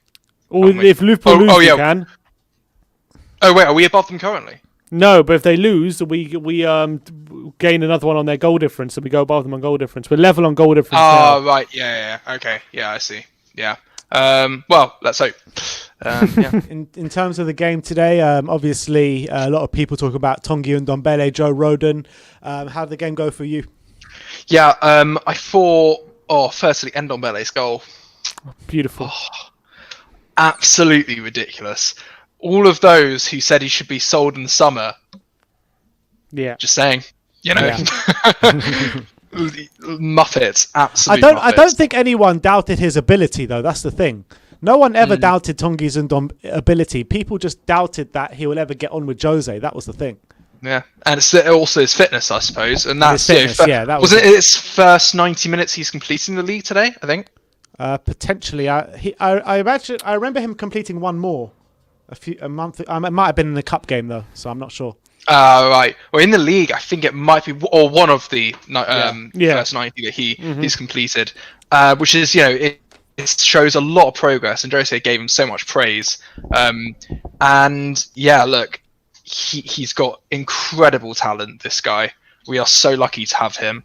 And I can't wait to see him play, basically. Every week I tune in and just can't wait to see what he does with the ball. I mean, it is a nightmare marking that guy. Like, seriously, I feel sorry for people that have to mark him, because you just can't get him off the ball. Or if you do, you have to foul him. Is he better than Musa? Oh, that's not fair. You can't do that to me. I mean, Moussa Dembele, I think, is probably one of the most underrated footballers in Premier League history, in my view. I feel like he got nowhere near the praise that he deserved, and the whole Tottenham squad knew that as well. They always said he was the best player in the squad. So I don't know. I think we really thought he was going to be the replacement for Moussa Dembele when he came in, but it hasn't really turned out like that. And football's like that sometimes. He is a much more attacking threat than I think we always knew he's good, those 3 passes. But imagine Moussa Dembele doing what Tongi did today. Imagine them two together. No chance. Oh yeah. Oh yeah, that'd be good.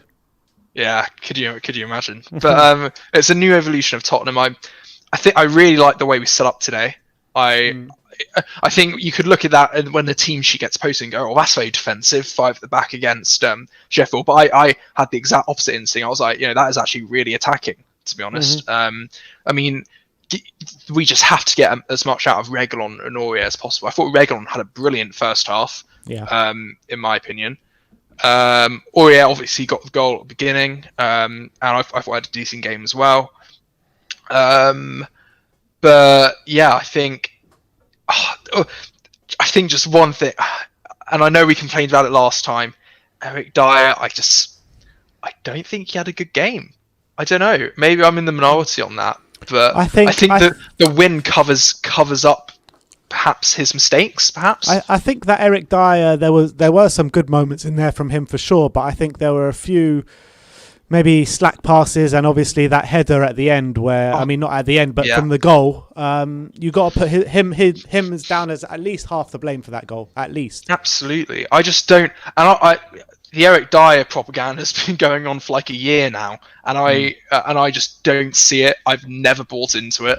I just do not get why people think he is a solid defender, especially in the air. He is not great at all. Meanwhile, That's on the other end, team, meanwhile, on the other end, Joe Rodon, I thought I'd like. The problem is when you play in a 3, at the back, it's quite difficult to do individual assessment. I feel, especially for a new player. So I'd like to see him more in a 2 and see how he performs there before I make any real judgment on if he's going to be, our new starting centre back. Because I don't think it's fair at the moment. I don't think it's fair to say, he is the answer. Because I don't think you should put that pressure on him. Did he play in a 2 or a 3 against Chelsea? It was. I thought it was a 2, wasn't it? Yeah, it was a 2. And he had a decent game. He made one big mistake against Chelsea, but I'd like to see him consistently getting involved more. I think why not? Because he didn't have a disastrous performance today by any means. I thought he was actually quite good. You can definitely see the potential in him, but I'd like to see more of him rather than maybe some people are saying he is the answer. I think I just want to see more. I don't think we should make any judgments on him yet. Yeah. Okay. And if you look, when you're looking at the league now, obviously depending on what the result is here at Anfield, but are you still looking up? Are you still looking at the top? Are you still looking at top 4? Where's your head at the moment? It's it's top 4. You gotta look at getting into that top 4. I think even if we are 3 points behind the top, if say Liverpool get a late winner, we'll be 3 points off top spot. Is that not something to aspire to? If the results didn't go the Liverpool's way this weekend, they could end up in 5th place. Funnily enough, which is crazy to think about. If just certain games didn't go that way. So the league is so congested, especially in the top 6. 6 points separates them, doesn't it? Or maybe 7 now, with them drawing. But I don't have confidence in our ability to put out good performances week in and week out. I just don't. We only saw that at the beginning of the season. We have not seen that since. Today we played Sheffield, who are the worst team in the league, by quite a stretch. And we had a great result today, great team performance. But I don't trust we can put that out against. We didn't put it out against Fulham. Like, come on. And there were only a couple. Okay, Alex, let me ask you this: what was the difference between today's performance and the one against Fulham, apart from the fact that we put away our chances today and we didn't against Fulham? I think Jose gave them absolute. You know what? After that performance, I think they are. I don't know, starting to gel together almost more. I don't know if that makes sense. That's just my feeling. I think we had a better plan going in today than we did against Fulham. I think that we, again, yes, obviously put away our chances, had a very special goal. But again, I don't mean to be. I know people always criticize being negative, but if Ndombele had an amazing goal today, right? That doesn't go in. I'm sorry, I was in panic stations when they scored. Because if we didn't get that goal, I know it's if buts maybes. If we didn't get that goal, then we could have been in real trouble. So what my brother was saying, wasn't it a bit of a similar performance then? Because the only difference is that we did put away our chances. That Sonny chance in the second half when he hits the post. All those chances in the first half. The goal we conceded was a carbon copy of the goal we conceded against Fulham, and we scored the early goal. So it was pretty similar. At the end pretty similar, and 100%, and exactly carbon copy of the goal conceded, which means we've still got those frailties. Yeah. And that is what's going to cost us. We know our attack's good. Yeah, sure. Against Fulham, we missed those chances, right? Son should have got again. Son should have got a goal today as well. Assist for Kane. He hit the post, I think. You know, but I just feel like it is the defensive mistakes we keep on making. We don't have a solid pair of centre backs who complement each other. I mean, like Alderweireld Vertonghen did. I don't think we have that. Yeah. I think Eric Dyer isn't good enough. Alderweireld for some reason can't get a game, which is really odd, I feel. I mean, he's played one game, 1.5 games in the last 7. Yeah. I don't get it. Mad. I didn't realise that till I looked at it just before. I mean, half of the 45 minutes was against Marine, so you can't really count that. And so basically 1 game in the last 6 or 7 games. It's ridiculous. It is. I'd like to see him and Rodon together. See how that works. Look, because I don't trust Sanchez and Dyer as as a centre back pairing whatsoever. I just don't. Sanchez always has a mistake in him every single game. That's what I believe. I think he will every game make a mistake, and then the rest of the time actually play pretty well. But it's that mistake that will cost us. And then for Dyer, I feel like on the ball he's decent, but again he I don't know, in the air he just doesn't cut it, and that pairing just creates so many difficulties. So yeah, I do think that we need to just have a real look at the centre back pairings going forward. Look at the Rodon Alderweireld partnership, see if something can be done there. Because with Rodon, you've got that height. He's a tall lad, isn't he? Very tall, Rodon. So, yeah. Combine that with, I don't think Rodon's as good on the ball. I don't think he's that great, but I feel like that's something that will come with time. I thought it was right on the ball today. I thought his passing was actually not bad. I was quite impressed. For me, I thought well, maybe it's what I just noticed. I thought he misplaced quite a few. For me, I don't know. I've seen actually. Funny enough, I saw a lot of debate online about that. Look, he misplaced a few, but all centre backs do. You can't get every single pass right. Yeah. But I thought the passes he was getting right, he was getting them into the attacker's feet. He was getting them in good spaces, and he was actually setting up attacks quite nicely. I thought it was pretty decent. For his second Premier League outing, look, I think he did pretty well. I just want to see more of him. And I think that's actually probably the biggest compliment you can give to a new player, which is I want to see more, rather than don't want you anywhere near the team. And look, I think that we're not going to get any real reinforcements this January, likely. I don't feel. I don't actually think Eriksen will come in. Funnily enough, and more than that, I don't want Eriksen. I've made that point abundantly clear. So I feel like actually a lot of Tottenham fans are getting convinced by him that he should come back. I don't know. I mean, we'll just have to see how that one plays out, because we're going to need to get rid of a foreign player, I think. If exactly, it is a nightmare. It is an absolute nightmare, the foreign player issue. Gedson, you just assume's going. But I'm not sure if he's added into the foreign thing, because I think he joined the season under 21, isn't it? Yeah, exactly. I mean, I think he's 22 now, but I think he still falls under that category. Yeah. So again, even more of a reason why it's a nightmare. I mean, even because Rodon doesn't count, because he's not in the Europa League squad, right, Rodon? Yeah, but I'm sure they're going to look to add him in after the group stage. I mean, now, aren't they? Then you got to get rid of someone. You got to get rid of someone, though. So if we bring in Eriksen, we need to get rid of 2 players to bring into the Europa League squad. Exactly. I feel Dele Alli's going to go personally. I feel like he's got to. Surely he can't get a game against Sheffield United. Yeah, I mean, who's the worst team in the league? I think there's a lot going on behind the scenes about that. I think there's a lot going on. So we just have to see how that plays out. He is really pushing to leave. But look, I think there was a lot of positives to take today. I think there were a lot of positives. We got a bit of a break now till our next game. Yeah, we got till Monday, 8 days till Wickham, and then another few days till Liverpool. Yeah.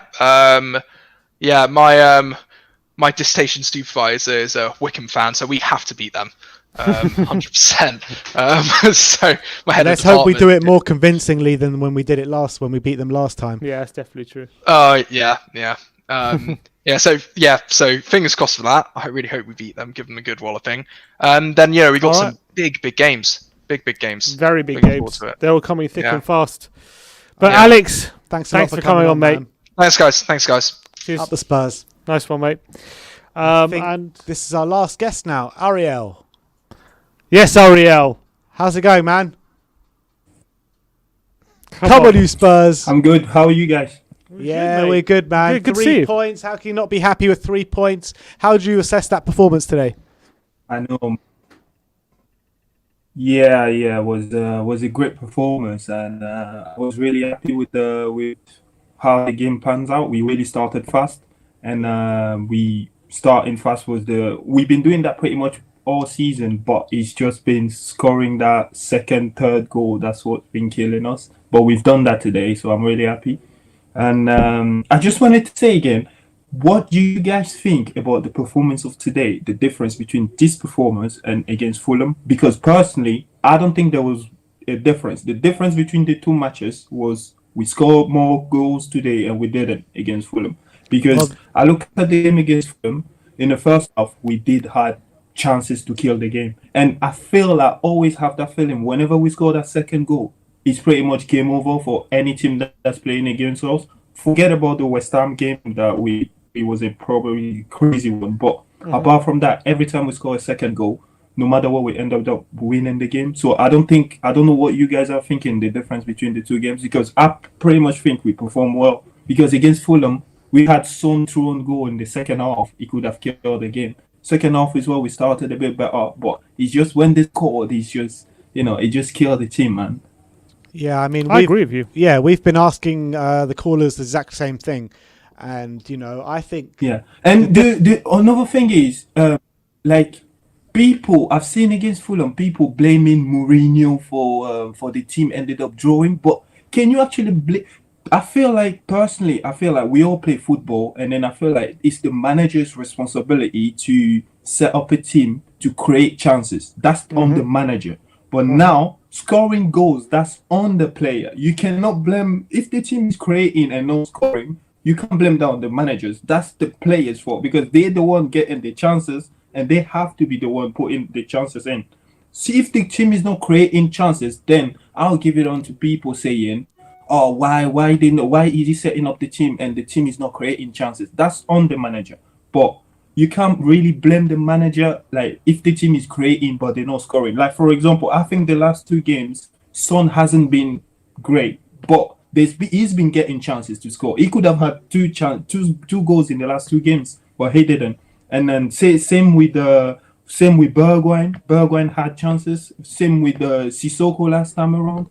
We getting the chances. It's not like Jose is setting up a team and then we can't create chances and we just there sitting back and no chance, 0 chance. It's not been the case. We've been creating the chances, which every manager that wants his team to win should do. Setting up a team in a way where they have to create chances. We've been doing that. It's just that we haven't been clinical enough. And I feel like this is what's been killing us every time. Every game against Wolves, against Fulham, against Crystal Palace, we've had chances to score those goals. It's not like we've been sitting and then not creating chances. You look back at all these games, we've had chances and 2-3 clear-cut chances where we could have just put the game into bed. Even against Liverpool, we lost that game, but look at it. Bergwijn scored two of his chances. Like, are we even going to sit here and talk about a loss against Liverpool? No, it's just clinical. We've been getting the chances, and I have no doubt in every game that we play in that we will create chances. The problem is, can we score them? This is my question mark, basically. I don't know what you guys are thinking. No, I completely agree with you. I completely agree. I think the only real difference between today and between how we played against Fulham is that we were just more clinical today. We got that second goal, especially, and we got it in the first half as well, and it helped see out the game. Against Fulham, we kept missing chance after chance after chance, and then one mistake and bam, it's 1-1. And I agree with you. I completely agree with what you say about the manager. That is the manager's job to set up a team, and I actually agree. Not only is it his responsibility to set up a team to create chances, but it's also his responsibility to set up a team not to concede so many chances as well.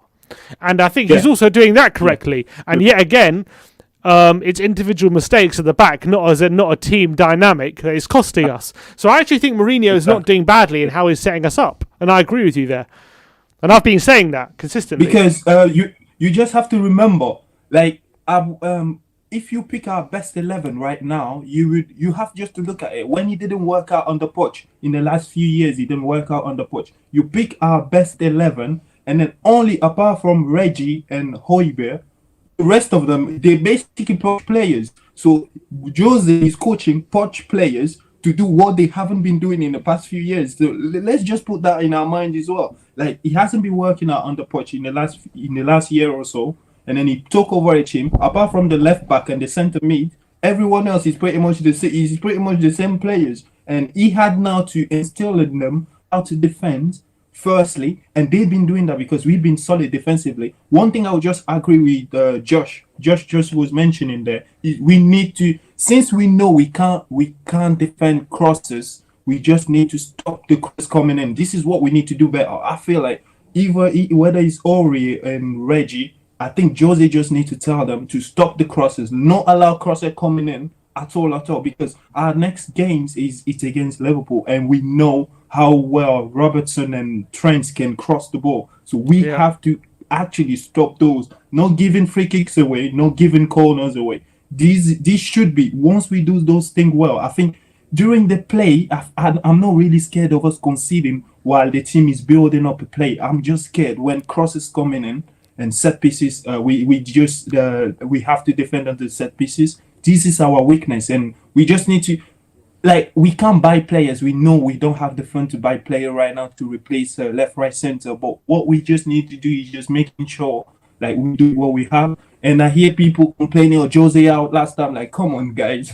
we are. I know we know perfect at the moment. Like, players are doing this and that. They're over. It's not all perfect at the moment. But come on, like, this team, the Jose team that he picks up right now. Like I said, there's only 2 players from the players that has Brighton. Like, let's remember December last year, Brighton won against Tottenham 3-0. Like, we lost 3-0 on the pitch, 3-0, and this player couldn't even cope. We lost 7 whatever against Bayern. We couldn't play football, and then he took over a team, replaced just the left back, the centre mid, and now we're asking him to win the title in his first year. Like, come on. I know it's all well. We have just to have belief, and because the season's been going the way the season's been panning out, I know we have to have that belief because we still close there. We only 3 points behind, so we have to believe. Yes, but like, we can't be too disappointed. I know 100% we're gonna be in the top 4.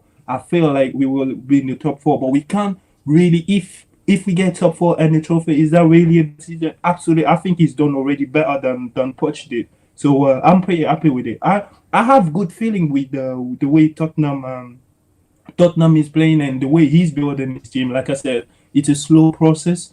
I would have been more disappointed. I don't know about you, but I would have been more and more disappointed if we not creating chances in a game.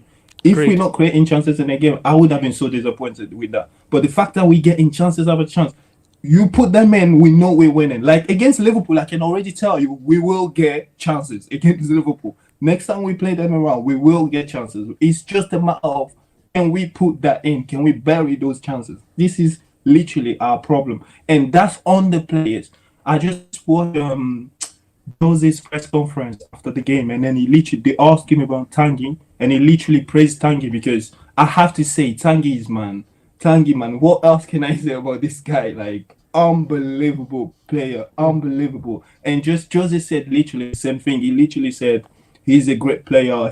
And people need to understand that when things are not going well, it's on the player. It's the player's responsibility for him not playing well. And if things are also going well, he doesn't want to take the responsibility of saying it's because of him Tanguy is playing well. He also wants to say that it's also on Tanguy, the fact that he's playing amazingly well. And I think if after DP, I'm thinking he's probably saying indirectly to Delhi and Bale probably, listen, this guy have been digging him out last season, and then he came out perfectly and he's doing amazingly well. So you guys, if you want to be in a team, you have to literally play as him. It's not on me to make you play well, it's on yourself.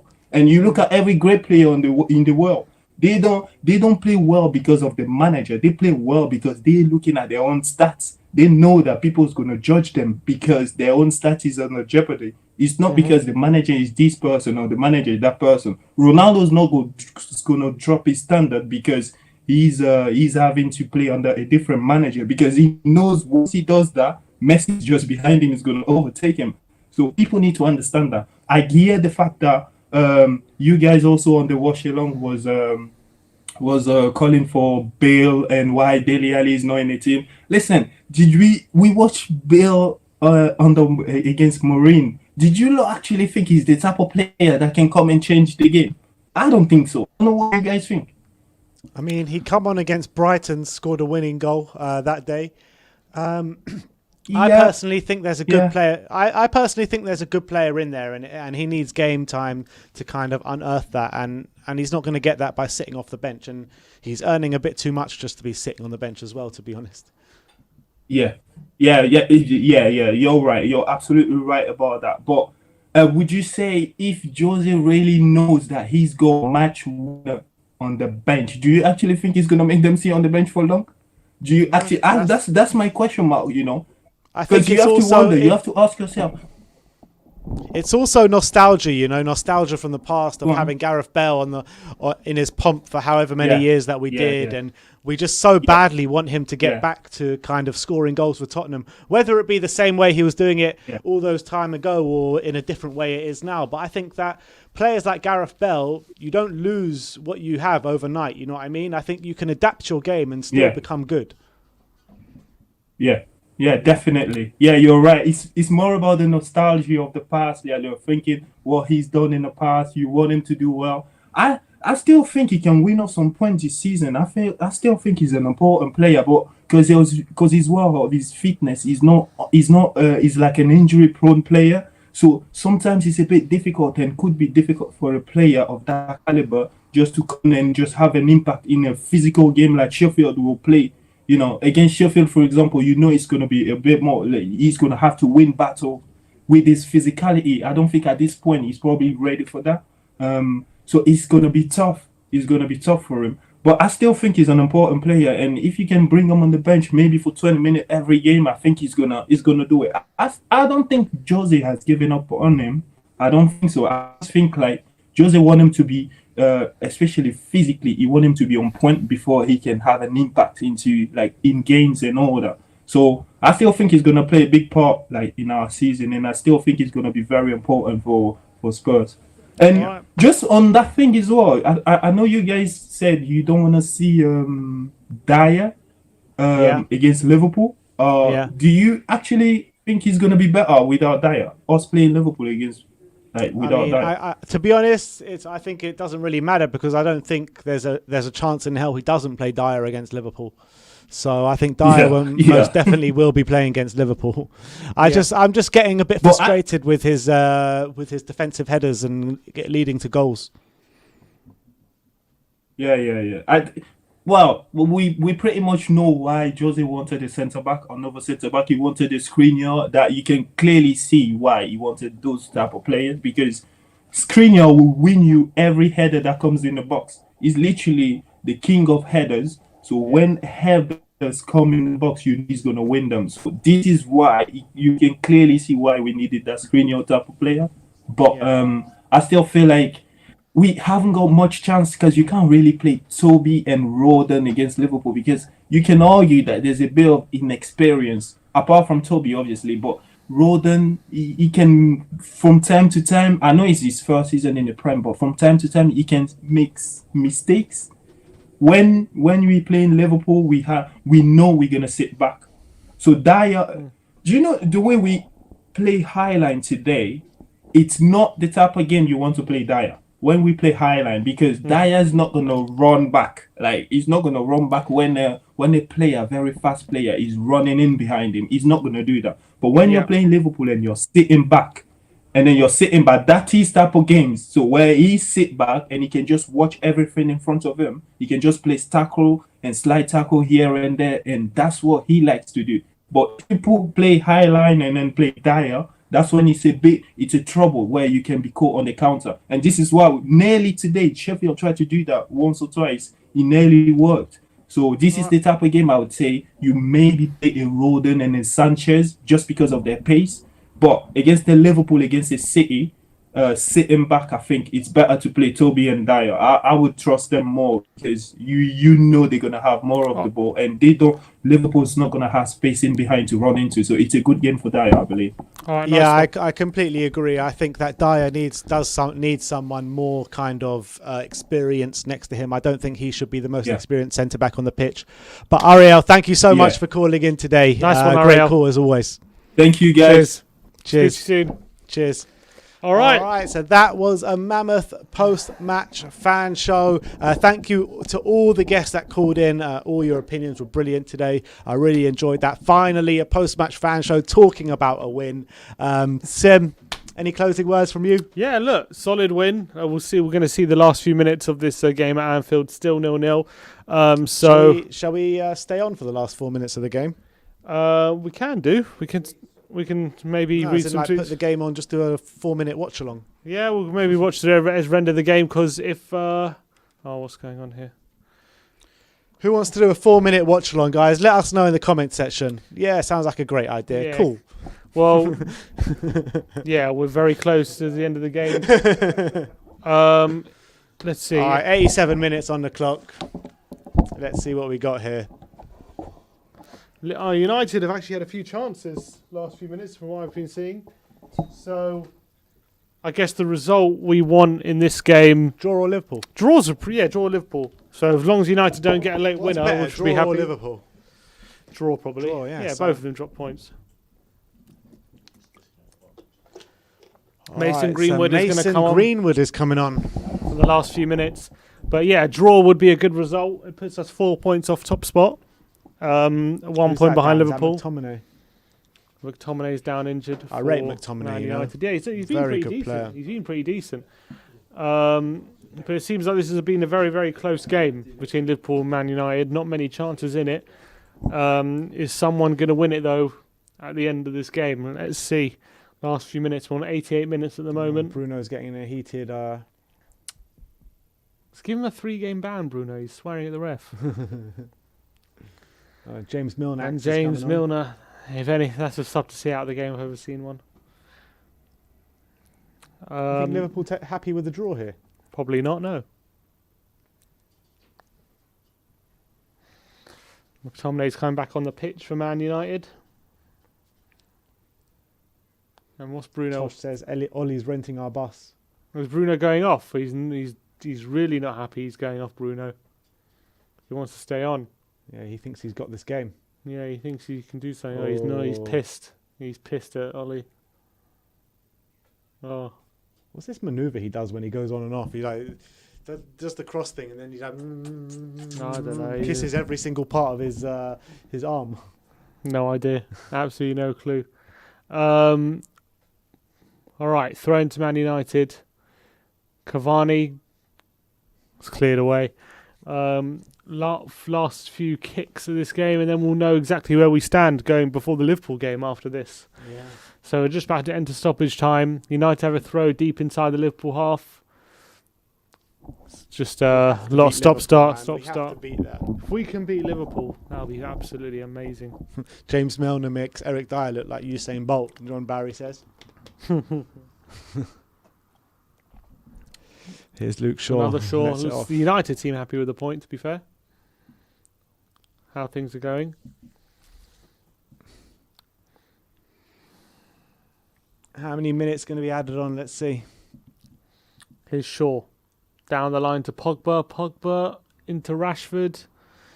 Luke Shaw again hoisting it forward. Cleared away by Henderson. Liverpool, though, to be fair to them, to give them credit, to keep a clean sheet with Henderson and Fabinho as your centre-backs. Yeah. Pretty good going. Pretty good going. Man U, 5th. 5 goals scored after 90 minutes. Classic United. Fergie time. Ollie time. For 3 minutes added on. To be honest, Ollie used to score a fair share in 90 That's plus true. minutes. That is very for true. Fergie. He knows all about Fergie time, doesn't he, Ollie?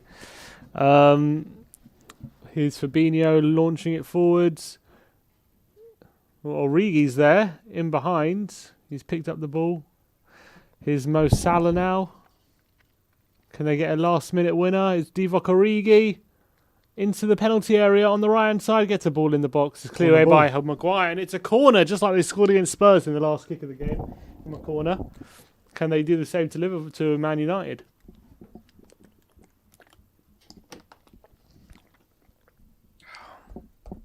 Here we go. We're into the second minute of stoppage time.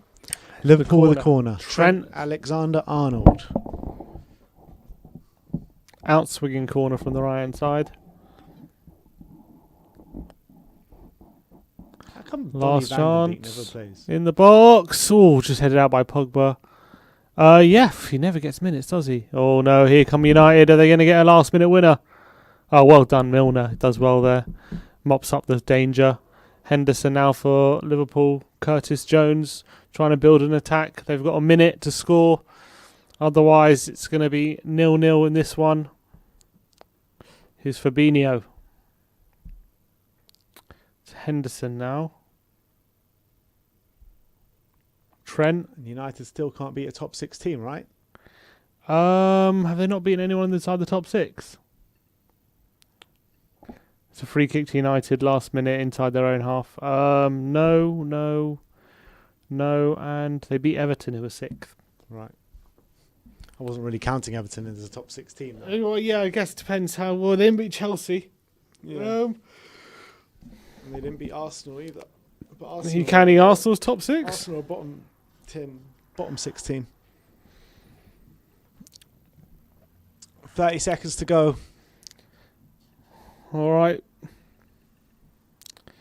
About to Klopp's finish here. Klopp's been complaining a lot recently. He always complains, Klopp. He loves complaining. All right. Let's see. Ollie's barking some instructions on the touchline. Klopp wants more time. Actually, he had a right to complain. If you don't know if you saw at the end of the first half, there was a minute added on, and on 45 and like 50 seconds, Mane was played through on goal, and the ref blew up. Oh, really? Early, 10 seconds early, or 5 seconds early. Here's Curtis Jones. He wins a free kick. Is that a free kick? Yeah. Last chance for Liverpool. Well, now this is going over now, so if Liverpool score, Ollie will have a right to be aggrieved. Well, not necessarily, but here we go. There was no stoppages in the stoppage time. Yeah, it's definitely a foul on by Rashford.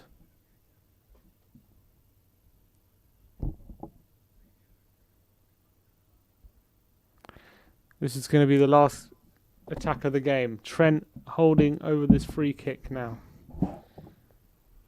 Anyway. Oh, plays it short to Thiago, who chips it in back post. Fabinho wins the header, and it's cleared away. McTominay. That's it. Full time, 0-0. Good result for us. Good result for the whole Premier League, pretty much. And United still top, 2 points clear now of Leicester. Mm-hmm. 3 points clear of Liverpool. 4 points clear of Tottenham. Third. But Man City can go top with 2 wins. They've got Palace tomorrow. They got Palace later. Oh, tonight. Palace later tonight. And they can, and now opens the door for them. And obviously Aston Villa, if they win their 3 games in hand, they go second. So if City win tonight, they go what? If City win tonight, they go second. Second. How many points off United? 2 points off United with a game in hand. Wow. All right, so there you have it. Manchester United 0, Liverpool 0 at Anfield. Tottenham 3, Sheffield United 1 at Bramall Lane. Thank you very much to everyone for tuning in today. It's been a mammoth watch-along, mammoth post-match fan show. So thank you everyone else for viewing, for coming on, giving us your opinions. We're going to go off now. Join us tomorrow for the morning after show at 11 o'clock. Join us tomorrow for player ratings and the 5 takeaways. Like, subscribe and comment. And as always, come on you Spurs.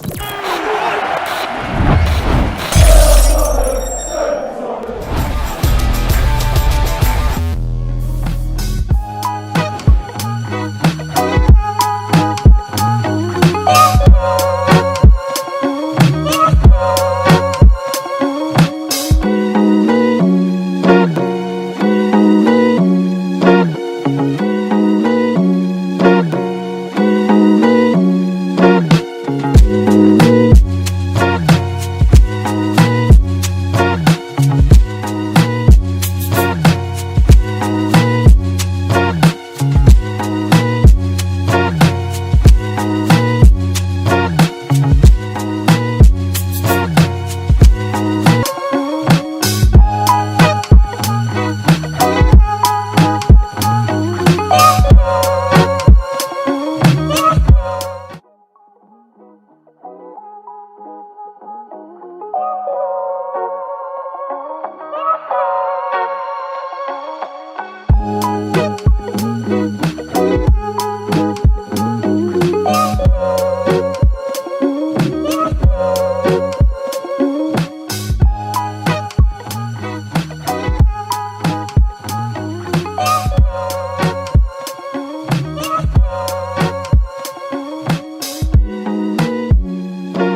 Bye.